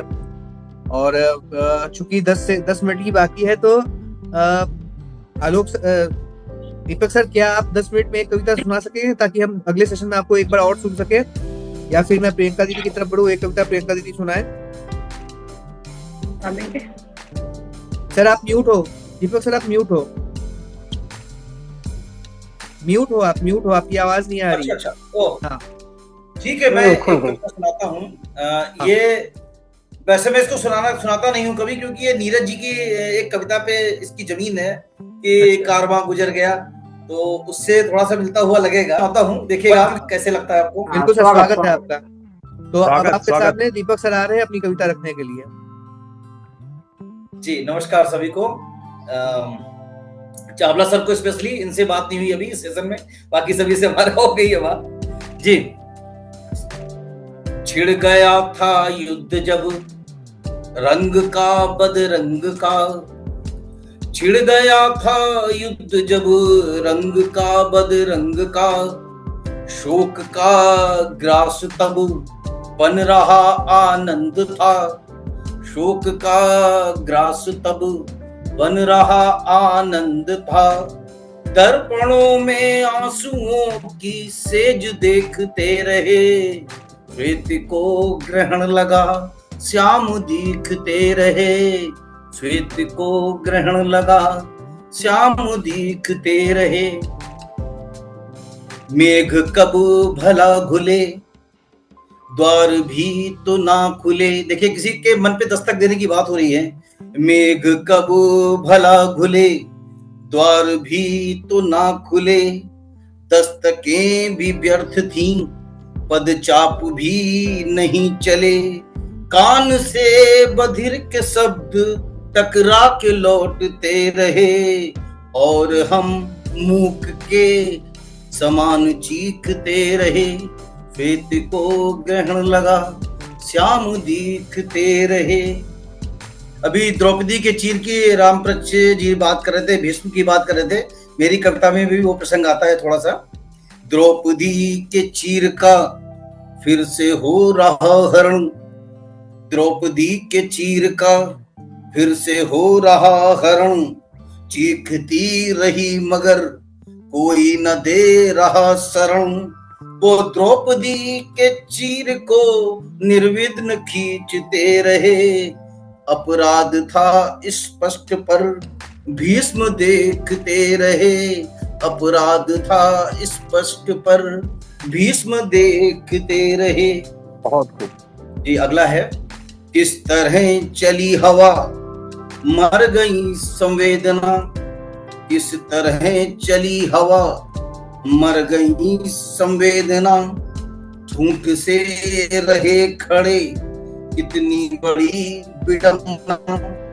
हम भी तो डरे डरे जैसे कि मरे मरे, टिकतियां सजी मिली सिर टिका पसर गए, स्वयं ही अपनी लाश का दाह देखते रहे, स्वयं ही अपनी लाश का दाह देखते रहे। श्वेत तो दिखा नहीं श्याम दिखते रहे। अंतिम है ये उन लोगों के लिए जो समय पे अपना काम नहीं करते हैं, तो वही चीज है, थोड़ी सी कोशिश की है। इतनी देर से उठे कि स्वप्न सारे झर गए, इतनी देर से उठे कि स्वप्न सारे झर गए, आंधियों के बेग में पात से बिखर गए, फिर खड़ा पुकारता आए तुम किधर गए। वो समय था साध का जब श्रम से तुम मुकर गए, और बस उम्मीद बाट जो होते रहे, श्वेत तो नहीं दिखा श्याम दिखते रहे, बन श्वेत को ग्रहण लगा श्याम दिखते रहे। धन्यवाद। बहुत ही खूबसूरत सर, बहुत ही उम्दा कविता। बिल्कुल नीरज जी को जिंदा कर दिया सर। आज आपने पूरा जो सुनाया है वो नीरज, बिल्कुल ऐसा लगा कि नीरज साहब को सुन रहा हूँ। अरे वाह, अरे बहुत ऊंची हस्ती है भाई वो। बाई चांस मैंने नीरज सर की कविता कारवार निकल गया, मैंने सुनी है, उन्हीं के श्रीमुख से सुनी है, यूट्यूब पे सुना है, लेकिन almost you were almost there sir. बहुत मजा आया, बहुत ही गजब सर। ऑलमोस्ट देयर है, ये लग रहा था कि नीरज जी का दूसरा रूप है और जो अलग तरीके से सुना रहा है। बस इसीलिए मैंने ऑलमोस्ट कहा कि नीरज सर से तो नहीं मैच कर पाऊंगा। मैं अपने आप को छोटा समझता हूँ, इसलिए मैं तुलना नहीं कर सकता। तो बहुत ही खूबसूरत सर, बहुत ही खूबसूरत। तो बिल्कुल अगली आपके रचना में सर, आपके रचना का जो साहित्यिक भाव, कला पक्ष और भाव पक्ष दोनों एक से बढ़कर एक रहे हैं, और स्पष्ट भाव के साथ आपकी रचना बहुत ही अच्छा रहा, बहुत सुंदर लगा। बहुत ही खूबसूरत भावपूर्ण गजल, कला पक्ष और साहित्य पक्ष आपने बिल्कुल सही कहा। साहित्य पक्ष निखार पे है और तरन्नुम में कहा गया है तो बेहद खूबसूरती से सजा हुआ था सब कुछ मंच हमारा। आज तो एक से बढ़कर एक हो रहा है, बात मजा आ गया। तो इस सेशन में अब सिर्फ 2 ही मिनट बाकी है। हाँ पद्मा मैम, आप कुछ बोल रही थी, प्लीज। सॉरी मैंने आपको टोक दिया, प्लीज कुछ बोल रहे थे। आप कुछ बोल रहे थे, प्लीज। नहीं, वही बोल रहे थे कि एक से एक आज सुनने को मिल रहा है। बहुत ही अच्छा शब्द और इतना यथार्थ चित्रण और इनका निराला, बहुत ही अच्छा लगा। नीरज के एकदम लय तो वही था, एकदम शब्द से बदले थे, लेकिन बहुत अच्छा लय में बढ़िया। तो इस सेशन में सिर्फ 2 ही मिनट बाकी है, तो मैं इस सेशन को यहाँ एंड कर रहा हूँ। और सबसे अनुरोध है कि आप लोग प्लीज फटाफट करके जुड़ जाए वापस। अभी मैं बचाऊं और बिल्कुल आप बचे। और दीपक सर और प्रियंका मैम से एक कविता और सुननी है, तो मैं इस सेशन को एंड कर रहा हूँ। हम लोग फटाफट दोबारा जुड़ते हैं। धन्यवाद।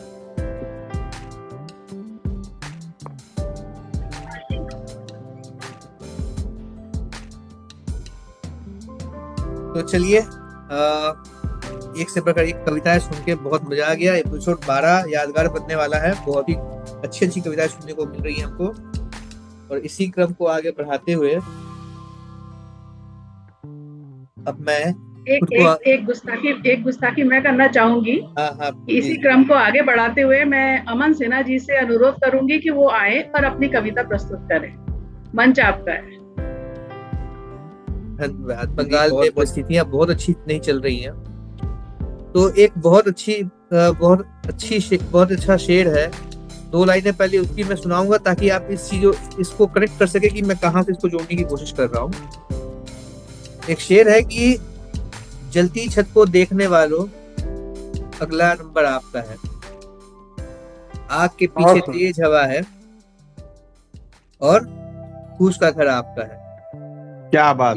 उसके मौत पे मैं भी चुप था, मेरा नंबर अब आया है, और मेरे मौत पे तुम हंसते हो, अगला नंबर आपका है।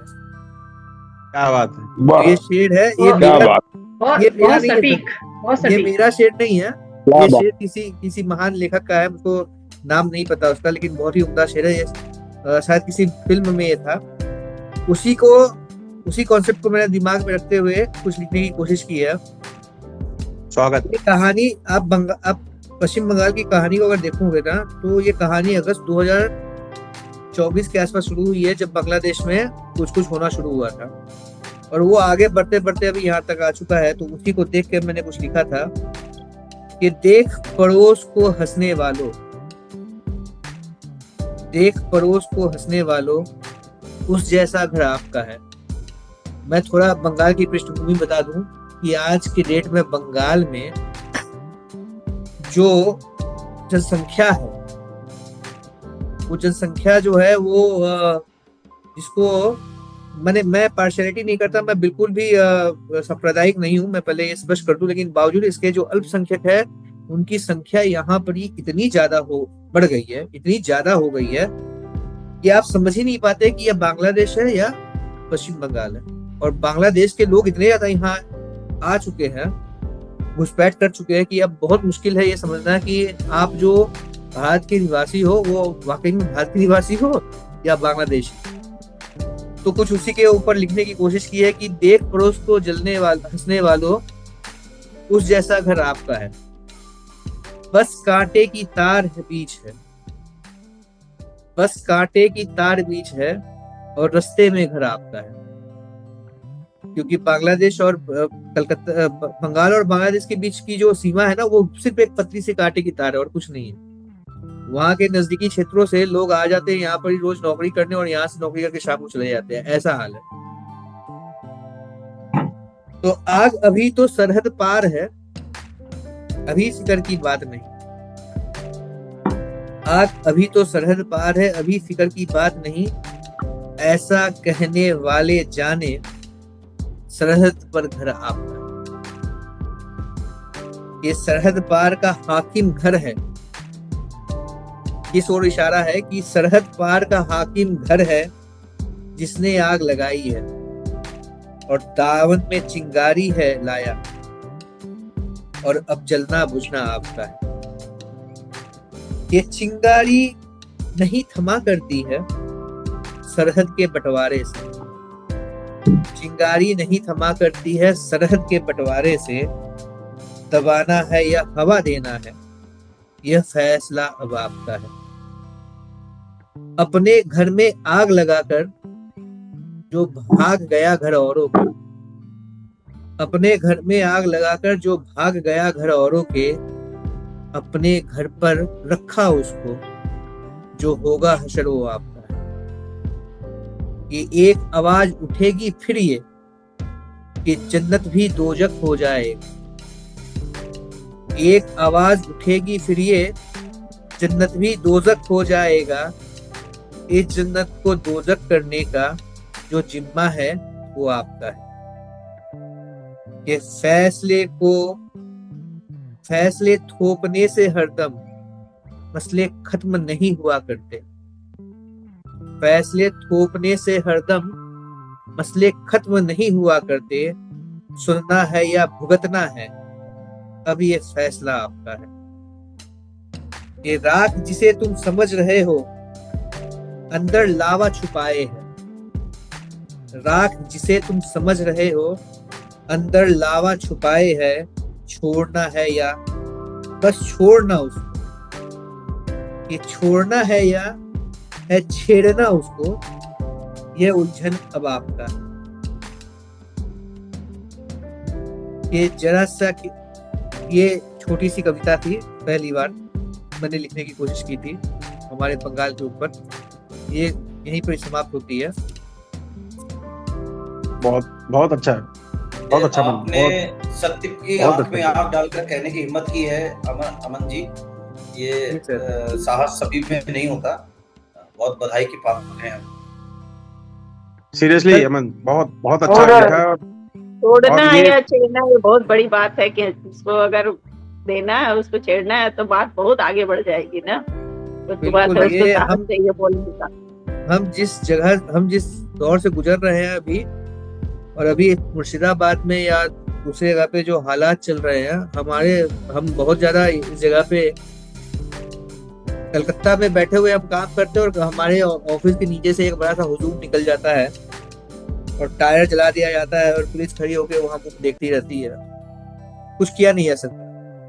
सारा राजनीतिक विचार, राजनीतिक माहौल चल रहा है, सच्चाई उसमें हम सच्चाई देखो, देखते कुछ हुए भी मुंह घुमा के बैठे हुए कुछ कर नहीं सकते।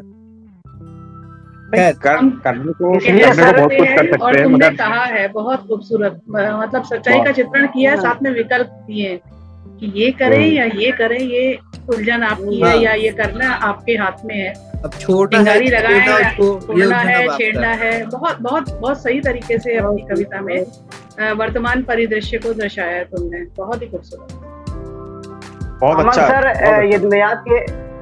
अमन सर, मैं यदि आपके रचना के अनुसार और आपकी जो सोच इस रचना में रखी गई है, मैं इसमें यही कहना चाहूंगा कि वास्तव में कुछ चीजों के जिम्मेदार मानव स्वयं है। कहीं ना कहीं जो ये परिस्थितियां आई हुई है, लाई गई है, इसके जिम्मेदार स्वयं हैं। और मैं तो यही समझता हूँ कि आपकी रचना न केवल वर्णनात्मक थी बल्कि एक सीख भी दे रही है कि हम जिस जिम्मेदारियों को निभाना चाहिए उस जिम्मेदारी को ना निभाकर बल्कि उसमें घी डालने का काम कर रहे हैं, कहीं ना कहीं उसको ज्वलंत दिशा दे रहे हैं। और ऐसा हमें नहीं करना चाहिए। कहीं कहीं इसका परिणाम हमारे लिए घातक हो सकता है और हो भी रहा है। बड़े ही सुंदर तरीके से आपकी रचना समझता हूँ, प्रेरणार्थक और सीख भी है, एक संदेश भी है लोगों के लिए। आज ये बहुत सुंदर लगा। धन्यवाद सर। और अगर आप सबकी एक अनुमति हो तो एक छोटी सी और कविता मैं सुनाना चाहूंगा। स्वागत है। माहौल मैंने थोड़ा सा बदल दिया है, लेकिन मैं फिर वापस उसी माहौल में वापस आना चाहूंगा। स्वागत है अमन जी। जी जी बिल्कुल। पहले मैं यही कविता ढूंढ रहा था पढ़ने के लिए, लेकिन वो उस वक्त मिल नहीं पाया। कोई बात नहीं। तो चावला सर, आलोक सर, रामविक सर, सभी से थोड़ा तवज्जो चाहूंगा। प्रियंका दीदी, पनमा मैम, रामविक सर, सभी से थोड़ा तवज्जो चाहूंगा कि मैंने जो लिखने की कोशिश की है कि अगर वो आप तक पहुंचे तो बहुत बड़ी बात होगी। वेलकम। स्वागत। धन्यवाद। कि मुझे खरीदने मेरा रकीब आया है, मुझे खरीदने मेरा रकीब आया है, कीमत में यार की यादें लाया है। वो नहीं जानता किससे मिल रहा है, कितना नादान है कि वो नहीं जानता किससे मिल रहा है। वो एक दिल जले के पास अपनी फरियाद लाया है। वाह, बहुत खूब, बहुत खूब। बहुत सुंदर, बहुत सुंदर। धन्यवाद। कि कल तलक जो मेरा था उसे अपना बताता है, कल तलक जो मेरा था उसे अपना बताता है। उसके हुस्न के किस्से हमको सुनाता है। कहता है उसके हाथों में गुथा हुआ है कहता है उसके हाथों में गुथा हुआ है नादान है, अमन को अरमान बताता है। क्या बात है, क्या बात है। बहुत सुंदर सर, बहुत सुंदर। अभी भी पुराना वाला वो जो है प्यार वो छुपा नहीं है। कुछ अमन जी फिर से पढ़िए, बाकी है। ये पंक्तियां फिर से पढ़िए अमन जी। फिर से कहता है कि उसके हाथ में गुथा हुआ है कहता है उसके हाथ में गुथा हुआ है नादान है अमन को अरमान बताता है। कहता है उसकी आंखों का रंग हरा सा है,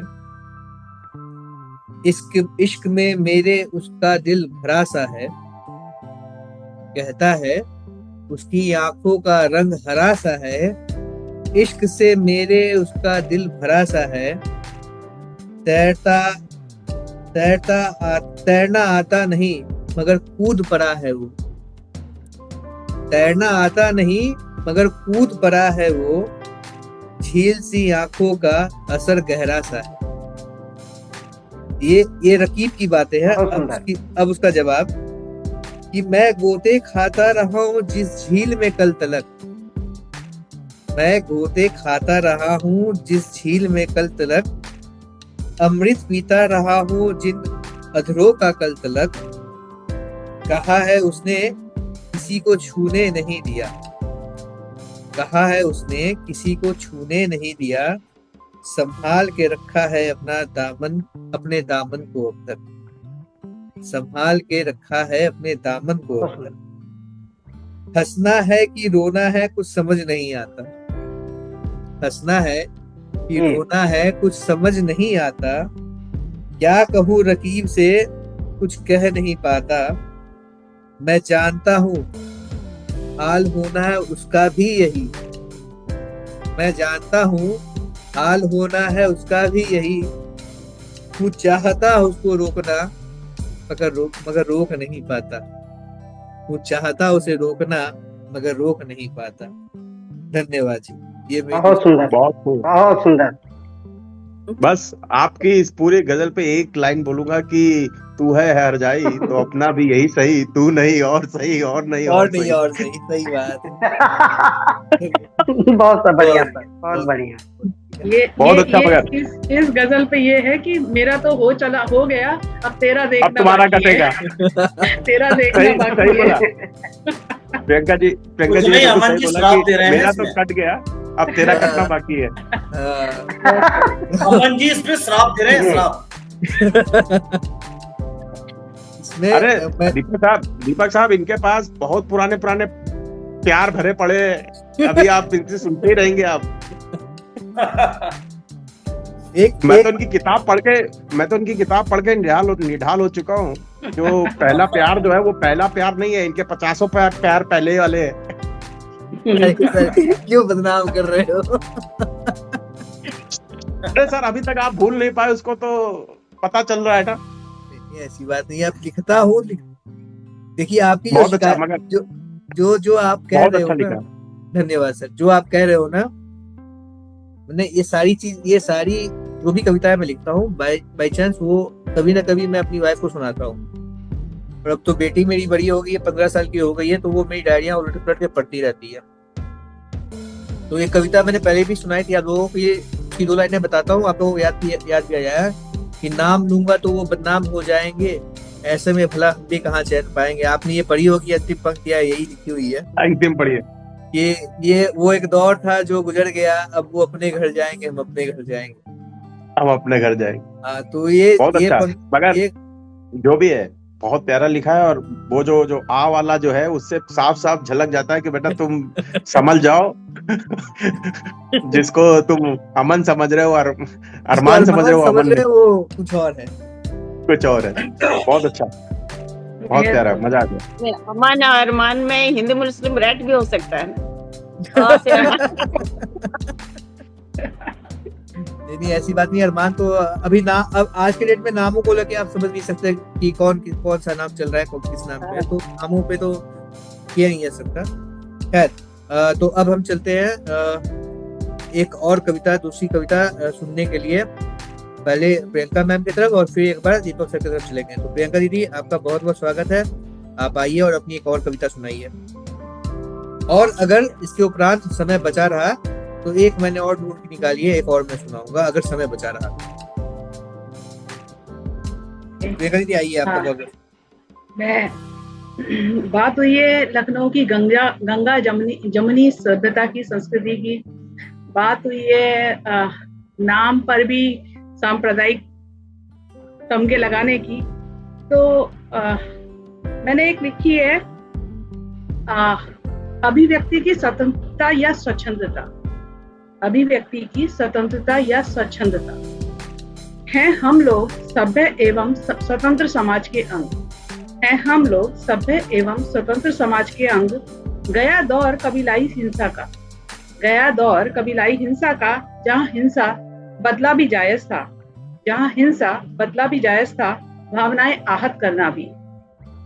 लिखे दिखाएं अपनी बात कहें, लिखे दिखाएं अपनी बात कहें कुछ इस अंदाज में कि आपकी अभिव्यक्ति की स्वतंत्रता कहीं स्वच्छंदता का रूप न ले ले, कि आपकी अभिव्यक्ति की स्वतंत्रता कहीं स्वच्छंदता का रूप न ले ले। अभिव्यक्ति की स्वतंत्रता का कदापि अर्थ यह नहीं, अभिव्यक्ति की स्वतंत्रता का कदापि अर्थ यह नहीं कि भावनाओं के साथ खिलवाड़ किया जाए, कि भावनाओं के साथ खिलवाड़ किया जाए। व्यंग में जब होता समावेश अश्लीलता का, व्यंग में जब होता समावेश अश्लीलता का, तब यह स्वतंत्रता नहीं स्वच्छंदता बन जाती है, तब यह स्वतंत्रता नहीं स्वच्छंदता बन जाती है। जरूरत है कि लक्ष्मण रेखा तय की जाए, जरूरत है कि लक्ष्मण रेखा तय की जाए। बात जुबान या कलम पे रोक की नहीं है, बात जुबान या कलम पे रोक की नहीं है। मर्यादा रखें अपनी बेबाकी पे, मर्यादा रखें अपनी बेबाकी पे। कलम की आजादी से भंग ना हो किसी की आस्था या विश्वास, कलम की आजादी से ना हो भंग किसी की आस्था या विश्वास का। पैरा शब्दों की सीमा का हो तो शायद मनमानी रुके, पैरा शब्दों की सीमा का हो तो शायद मनमानी रुके। हर एक को लोकतंत्र में अभिव्यक्ति की स्वतंत्रता है, हर एक को लोकतंत्र में अभिव्यक्ति की स्वतंत्रता है। कदाचित मतलब यह नहीं कि निशाना साधा जाए लगातार गहराइयों को टटोले बिना, कदाचित मतलब नहीं कि निशाना साधा जाए लगातार गहराइयों को टटोले बिना, सच को जाने बिना। रोक जरूरी है, रोक जरूरी है। हर वक्त का व्यंग लगे असहनीय, फिर कमियां कहाँ नहीं खूबियां हरेक में हैं, फिर कमियां कहाँ नहीं खूबियां हरेक में हैं। तो जरूरत है मिलजुल कर एकजुट होकर, तो जरूरत है मिलजुल कर एकजुट होकर एक ऐसा पुष्पों का गुलदस्ता बनने की, एक ऐसा पुष्पों का गुलदस्ता बनने की जहाँ हो भांति भांति के कुसुम, जहाँ हो भांति भांति के कुसुम अपने शूलों के साथ। कुसुम शूल के साथ ही अच्छा लगता है। परंतु दंश इतना भी ना हो, परंतु दंश इतना भी ना हो कि कोई भी पुष्प मुरझा जाए, परंतु दंश इतना भी ना हो कि कोई भी पुष्प मुरझा जाए। ये थी मेरी आज के काफी लोगों ने आज की परिवेश पे बात करी है, तो मेरी भी इच्छा हुई कि मैंने जो लिखा बोलूं। बहुत खूब, बहुत अच्छा लगता है। बहुत बहुत बढ़िया दीदी, बहुत ही खूबसूरत कविता, बहुत ही मीनिंगफुल। प्रियंका जी को एक वो बोलना मैं चाहूंगा कि आप जो जिस तरीके से जो आपका जो लेखन है, मुझे कभी कभी केपी सक्सेना तो हाथ से लिखते थे, मगर शैली उनकी आपकी और उनकी बहुत कुछ मिलती जुलती है। अभी आप लोग जितने लेखकों के नाम ले रहे हैं ना, मैं सबको ढूंढ के पढ़ने वाला हूँ। लगान देखी है? लगान, हाँ लगान देखी है ना, उसकी स्क्रिप्ट उन्हीं की लिखी हुई है।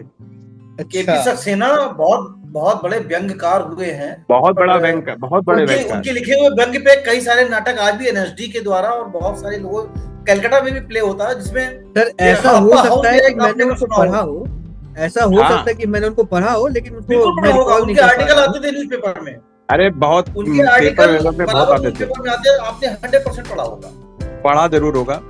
अब क्या है, सब लोग ऑनलाइन ज्यादा हो गए हैं, लेकिन हाँ पत्रिकाओं में और पत्र मतलब अखबार में और सब जगह मतलब अब तो होते ही थे, अभी का पता नहीं है कि कितना।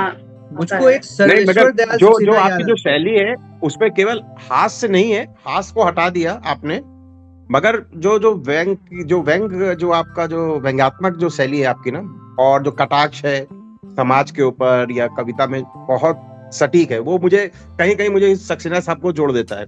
वो हास्य में अपनी बात कहते थे, आप थोड़ा हास्य से हट के बहुत अच्छा लिखा, मजा आ गया।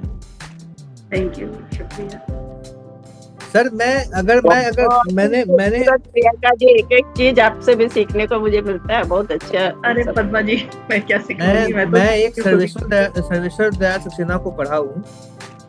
अरे वो अलग है, वो भी नाटक मैं वही स्पॉइल कर रहा था, तो मैं माफी चाहता हूं। नाटक है हवाला, मैं माफी चाहता हूँ, मैं आप जिस सक्सेना जी के बारे में बात कर रहे हैं मैंने उनको पढ़ा नहीं है।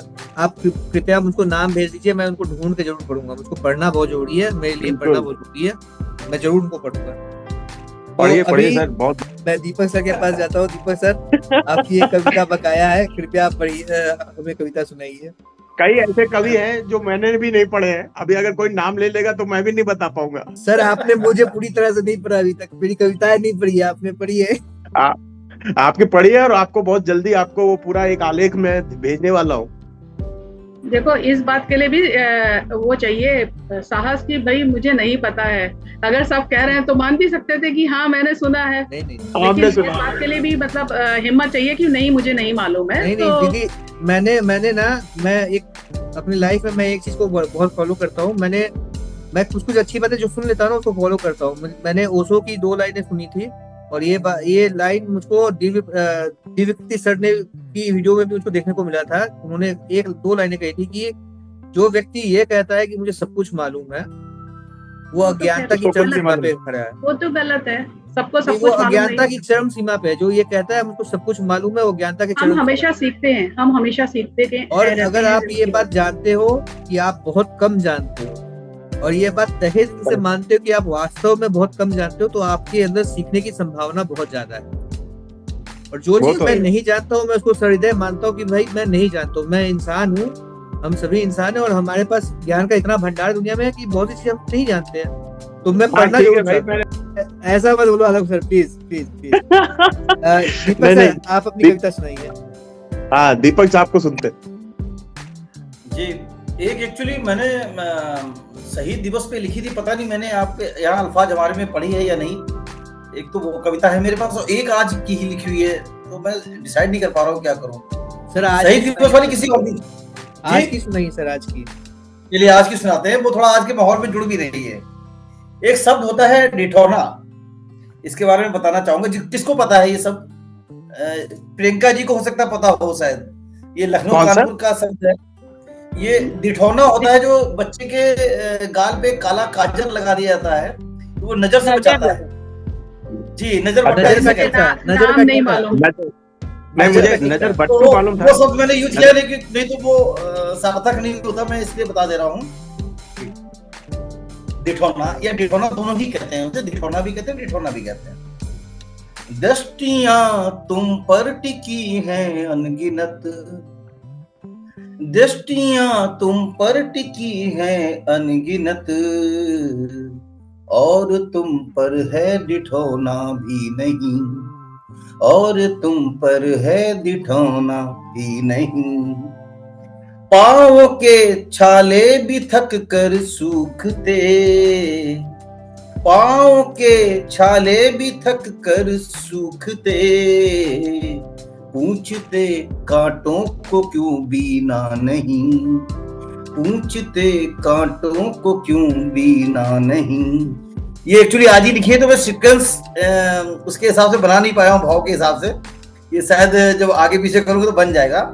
तो नहीं, बहुत अच्छा चल रहा है, आप इसी के क्रम में आगे बढ़ते रहिए। पाँव के छाले भी थक कर सूखते, पूछते कांटों को क्यों बीना नहीं। भर लिया है पहेलियों के बोझ से, भर लिया है पहेलियों के बोझ से, वैसे इतना भी कठिन जीना नहीं, वैसे इतना भी कठिन जीना नहीं। एक मृदुल सा गीत हो जाएगा ये, गर सरलता का प्रवाह छीना नहीं। एक मृदुल सा गीत हो जाएगा ये, गर सरलता का प्रवाह छीना नहीं। चप्पुओं को छोड़ नौका मुक्त कर, चप्पुओं को छोड़ नौका मुक्त कर, कर दे समर्पण फिर कोई तृष्णा नहीं, कर दे समर्पण फिर कोई तृष्णा नहीं। यदि बांसुरी में धुन न बह पाती मधुर, यदि बांसुरी में धुन न बह पाती मधुर, ना राधिका होती कभी कृष्णा नहीं, ना राधिका होती कभी कृष्णा नहीं। कोई भी आकर दस तुम्हें उपदेश दे, कोई भी आकर दस तुम्हें उपदेश दे, रखना कभी व्यक्तित्व यूं जीना नहीं, रखना कभी व्यक्तित्व यूं जीना नहीं। बुलंदियां किरदार की अनमोल हैं, बुलंदियां किरदार की अनमोल हैं, बढ़ के इनसे मोतिया मीना नहीं, बढ़ के इनसे मोतिया मीना नहीं। जब कभी अपमान होता हो गलत, जब कभी अपमान होता हो गलत, खड़े खड़े ही घूंट तब पीना नहीं, खड़े खड़े ही घूंट तब पीना नहीं। पैबंद पर पैबंद लगाना छोड़ दे, पैबंद पर पैबंद लगाना छोड़ दे, इस रिश्ते की चादर को अब सीना नहीं। दृष्टियां तुम पर टिकी हैं अनगिनत, और तुम पर है डिठाना भी नहीं। बहुत सही। धन्यवाद। बहुत ही सही, बहुत ही मजेदार। आपने भी बहुत ही क्या कहते हैं तरन्नुम में गाया, बहुत अच्छा लगा, बहुत मजेदार लगा। आलोक जी दिख रहे हैं ना, मुझे असर हो गया। नहीं मैं तो तरन्नुम में अपनी कोई गजल नहीं गा पाता हूँ। एक ही शायद मेरे एक ही बार सुनाई होगी आज पुरानी एक गजल, लेकिन वो बहुत अच्छी लगी थी। पुराने प्लेटफॉर्म पे एक बार जब सुनाई थी, वो भी तरन्नुम में कि वो वाली जगजीत सिंह की तरह मैंने एक लय बनाई थी उस गजल की। उसके बाद से मेरी सारी गजलों की ऐसी की तैसी हो गई है। हाँ, कुछ याद तो पड़ रहा है। मैं नहीं, आपसे कहा गया था कि आप तरन्नुम को पकड़े रहिए। नहीं, मगर मैं सत्येंद्र जी की याद आ गई इस पर। तरन्नुम की बात होती है और सत्येंद्र जी याद आ गए। मैं वही बोलने वाला था कि आज अगर सत्येंद्र जी होते तो माहौल पे और चार चांद लग जाता, बड़ा मजा आता। Satyendra sir, we are missing you. Satyendra sir को सब मिस कर रहे हैं आज। जी, ये मैसेज उन तक पहुंचना चाहिए। हाँ, बिल्कुल पहुंचेगा। वीडियो तो देखेंगे ही, वो भी मजा आएगा। 6 मिनट बाकी है सेशन में, ये सेशन खत्म हो जाएगा। तो दीपक जी, आपने बहुत ही खूबसूरत गजल और बिल्कुल ही तरन्नुम में आज तो मतलब माहौल समा पे समा सब लोग बांधे जा रहे हैं। बहुत ही खूबसूरत आज का सेशन चला है, बहुत ही सुंदर और बहुत मजा आ गया। इस सेशन में 5 मिनट ही बाकी है, तो इसका एक लोग करे जा रहे हैं, सुनने में बहुत ही अच्छा लग रहा है। अरे दीपक साहब को तुम लोग फॉलो करो भाई, अपन इनको इंस्टाग्राम पे फॉलो करो। इनके बहुत सारे रील्स और आपको वो दिखाई पड़ेंगे। सर, आप मुझको अपने साथ कहीं जोड़ लो, मैं भी किसी प्लेटफॉर्म पे आ सकूं। बहुत सारे प्लेटफॉर्म पे आप आजकल छा रहे हो सर, मजा आ गया देख के। अच्छा, मैं 6 मिनट बाकी, तो मैं एक छोटी सी और एक कविता सुना दूं फिर ये यही मैं कहने वाला था, अमन जी को सुनते हैं। ये देखिए मैं लिखता हूँ, देखिए इस तरह से लिखता हूँ। मेरा डायरी, देखो डायरी भरी पड़ी रहती है। वो ब्लर हो गया, आपको दिखेगा नहीं क्योंकि ब्लर कर लेता है। कोई नहीं, सुनाइए अमन जी। डायरी आपसे जब मिलेंगे तब देखेंगे। हाँ, बिल्कुल। तो स्वागत नाम नहीं दिया है अभी तक। कविता शुरू होती है कि जब से उसने आना जाना छोड़ दिया, जब से उसने आना जाना छोड़ दिया, दिल ने भी तब से धड़कना छोड़ दिया। सारी बातें अब तो बेमानी लगती है, ये सारी बातें अब तो बेमानी लगती है। हमने तो अब ख्वाब भी देखना छोड़ दिया। कि खूब रुलाया आंखों को उसकी यादों ने, खूब रुलाया आंखों को उसकी यादों ने, बहुत सताया दिल को कड़वी बातों ने। कि तह तक जाते जाते हमको देर लगी, तह तक जाते जाते हमको देर लगी, और तह तक जाकर परत हटाना छोड़ दी। ये क्या कहे कि कहने को कुछ रहा नहीं, क्या कहे कि कहने को कुछ रहा नहीं, ऐसे भटके राह से कि घर फिर मिला नहीं। हमने छोड़ी दुनिया जिसकी ख्वाहिश में, हमने छोड़ी दुनिया जिसकी ख्वाहिश में, उसने दुनिया की खातिर हमको छोड़ दिया। ये सब कुछ तो था पास हमारे जब वो आया था, ये सब कुछ तो था पास हमारे जब वो आया था। उसने हमको जाने क्या रंग दिखलाया था, कि उसकी महफिल का मेहमान बन जाने को, उसकी महफिल का मेहमान बन जाने को, सजा सजाया अपना जलसा छोड़ दिया। कि अब किसी भी हार पे दिल ना दुखता है, अब किसी भी हार पे दिल ना दुखता है, चैन किसी भी जीत पर कहाँ अब मिलता है। कि हम जान चुके हैं इससे ऊपर उठना होगा, हम जान चुके हैं कि इससे ऊपर उठना होगा। बस इसी समझ में बैराग से नाता जोड़ लिया, बस इसी समझ में बैराग से नाता जोड़ लिया। धन्यवाद। क्या बात, बहुत बहुत खूब।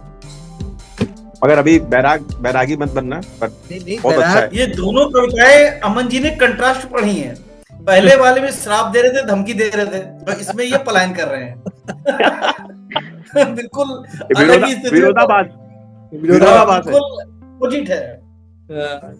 दो अलग अलग सुबह शाम हो गई, सुबह और शाम हो गया। हाँ जी, बहुत खूबसूरत बहुत थी अच्छा लगा। ये वाली, बहुत मैं बढ़िया। कोशिश करता हूँ कभी भी जब भी लिखता हूँ, मैं कोशिश करता हूँ कि मैं किसी एक ही तरीके की कविता ना लिखूं। मैं हर एक बहुत अच्छा है। हाँ, मैं हर बहुत एक अच्छा है, बहुत की कोशिश करता हूँ। बहुत जिंदगी अच्छा प्रयोगों किताब का है। नाम है, प्रयोग करते रहना चाहिए। बिल्कुल सही। और मैंने जो पूछते हैं कि आप किस उसमें लिखते हैं, श्रृंगार में, वीर रस का, तो मैं कहता हूँ मेरा फिक्स नहीं है, जो बिल्कुल जो सही। ऊपर से आ जाता है वो लिख देता हूँ। हाँ, जिस समय जो है ना? परिस्थिति बन जाती है, जो दिमाग में हलचल मचा जाए, मैं वो आपको- लिख दिया जाता है। मैं आपको सभी मतलब बता सकता हूँ कि मैंने अभी तक एक वीर रस की एक कविता तक नहीं लिखी है। लिखना भी चाहा था, 4 छंद के बाद बना ही नहीं। हमने कहा ये हाँ। वीर रस, और हास्य से मैंने अपनी शुरुआत की थी मैं ना लिखने की। दीदी को याद होगा, स्टोरी मिरर में जब अपने मिले थे, तो मुझको एक बार किसी ने पूछा कि आपकी विधा क्या है, क्या विधा है, आप किस विधा में लिखते हैं। और मैंने हाथ जोड़ के कहा था कि देखिए, आप मुझसे विधा पूछेंगे तो मैं बता नहीं पाऊंगा, क्योंकि मैं बिल्कुल नादान हूँ इस बारे में। मैं जो मन में आता है, जो शब्द मेरे पास होते हैं, उससे लिख देता हूँ। ना विधा की पहचान है, ना उसके ऊपर लिख सकता हूँ। और सच में अगर मैं सोच के लिखूँ ना कि मैं मुझको किसी विधा में लिखना है, तो फिर मैं आउट ऑफ ट्रैक हो जाऊंगा, मैं लिख ही नहीं पाऊंगा। नहीं, वो होता क्या है कि सोच विधा पे नहीं जाती, सोच उस पे जाती है, परिस्थिति पर, किस पर लिख रहे हैं, हाँ, भाव पर, परिस्थितियों पे जाती उसके है। हिसाब से बन जाती है। अब वो व्यंग बने, हास्य व्यंग बने, या फिर वीर रस पे भी लिखी है मैंने, लेकिन कुछ कैसा भी बन सकता है। हाँ, हास्य नहीं लिख पाया आज तक। एक पॉलिटिकल सटायर और है, वो मैं मैंने- अगले हफ्ते सुनाऊंगा जब मौका मिलेगा। अभी तो मैं आज सुबह ही हमारे घर में भी परिस्थितियां बन गई थी हास्य की, तो मैंने कहा मैं इस पे तो अच्छा, जरूर तो लिखूंगी। ये सेशन कभी भी खत्म हो सकता है, इसलिए मैं पहले सबको नमस्कार कर लेता हूँ, क्योंकि बात करते करते ही खत्म हो जाएगा ये सेशन। तो बहुत अच्छा रहा ये अल्फाज हमने का 12 एपिसोड, एकदम सुपर हिट रहा, जबरदस्त रहा, शानदार रहा। और उम्मीद करता हूँ कि ऐसे ही हम लोग और भी एपिसोड बनाते रहेंगे।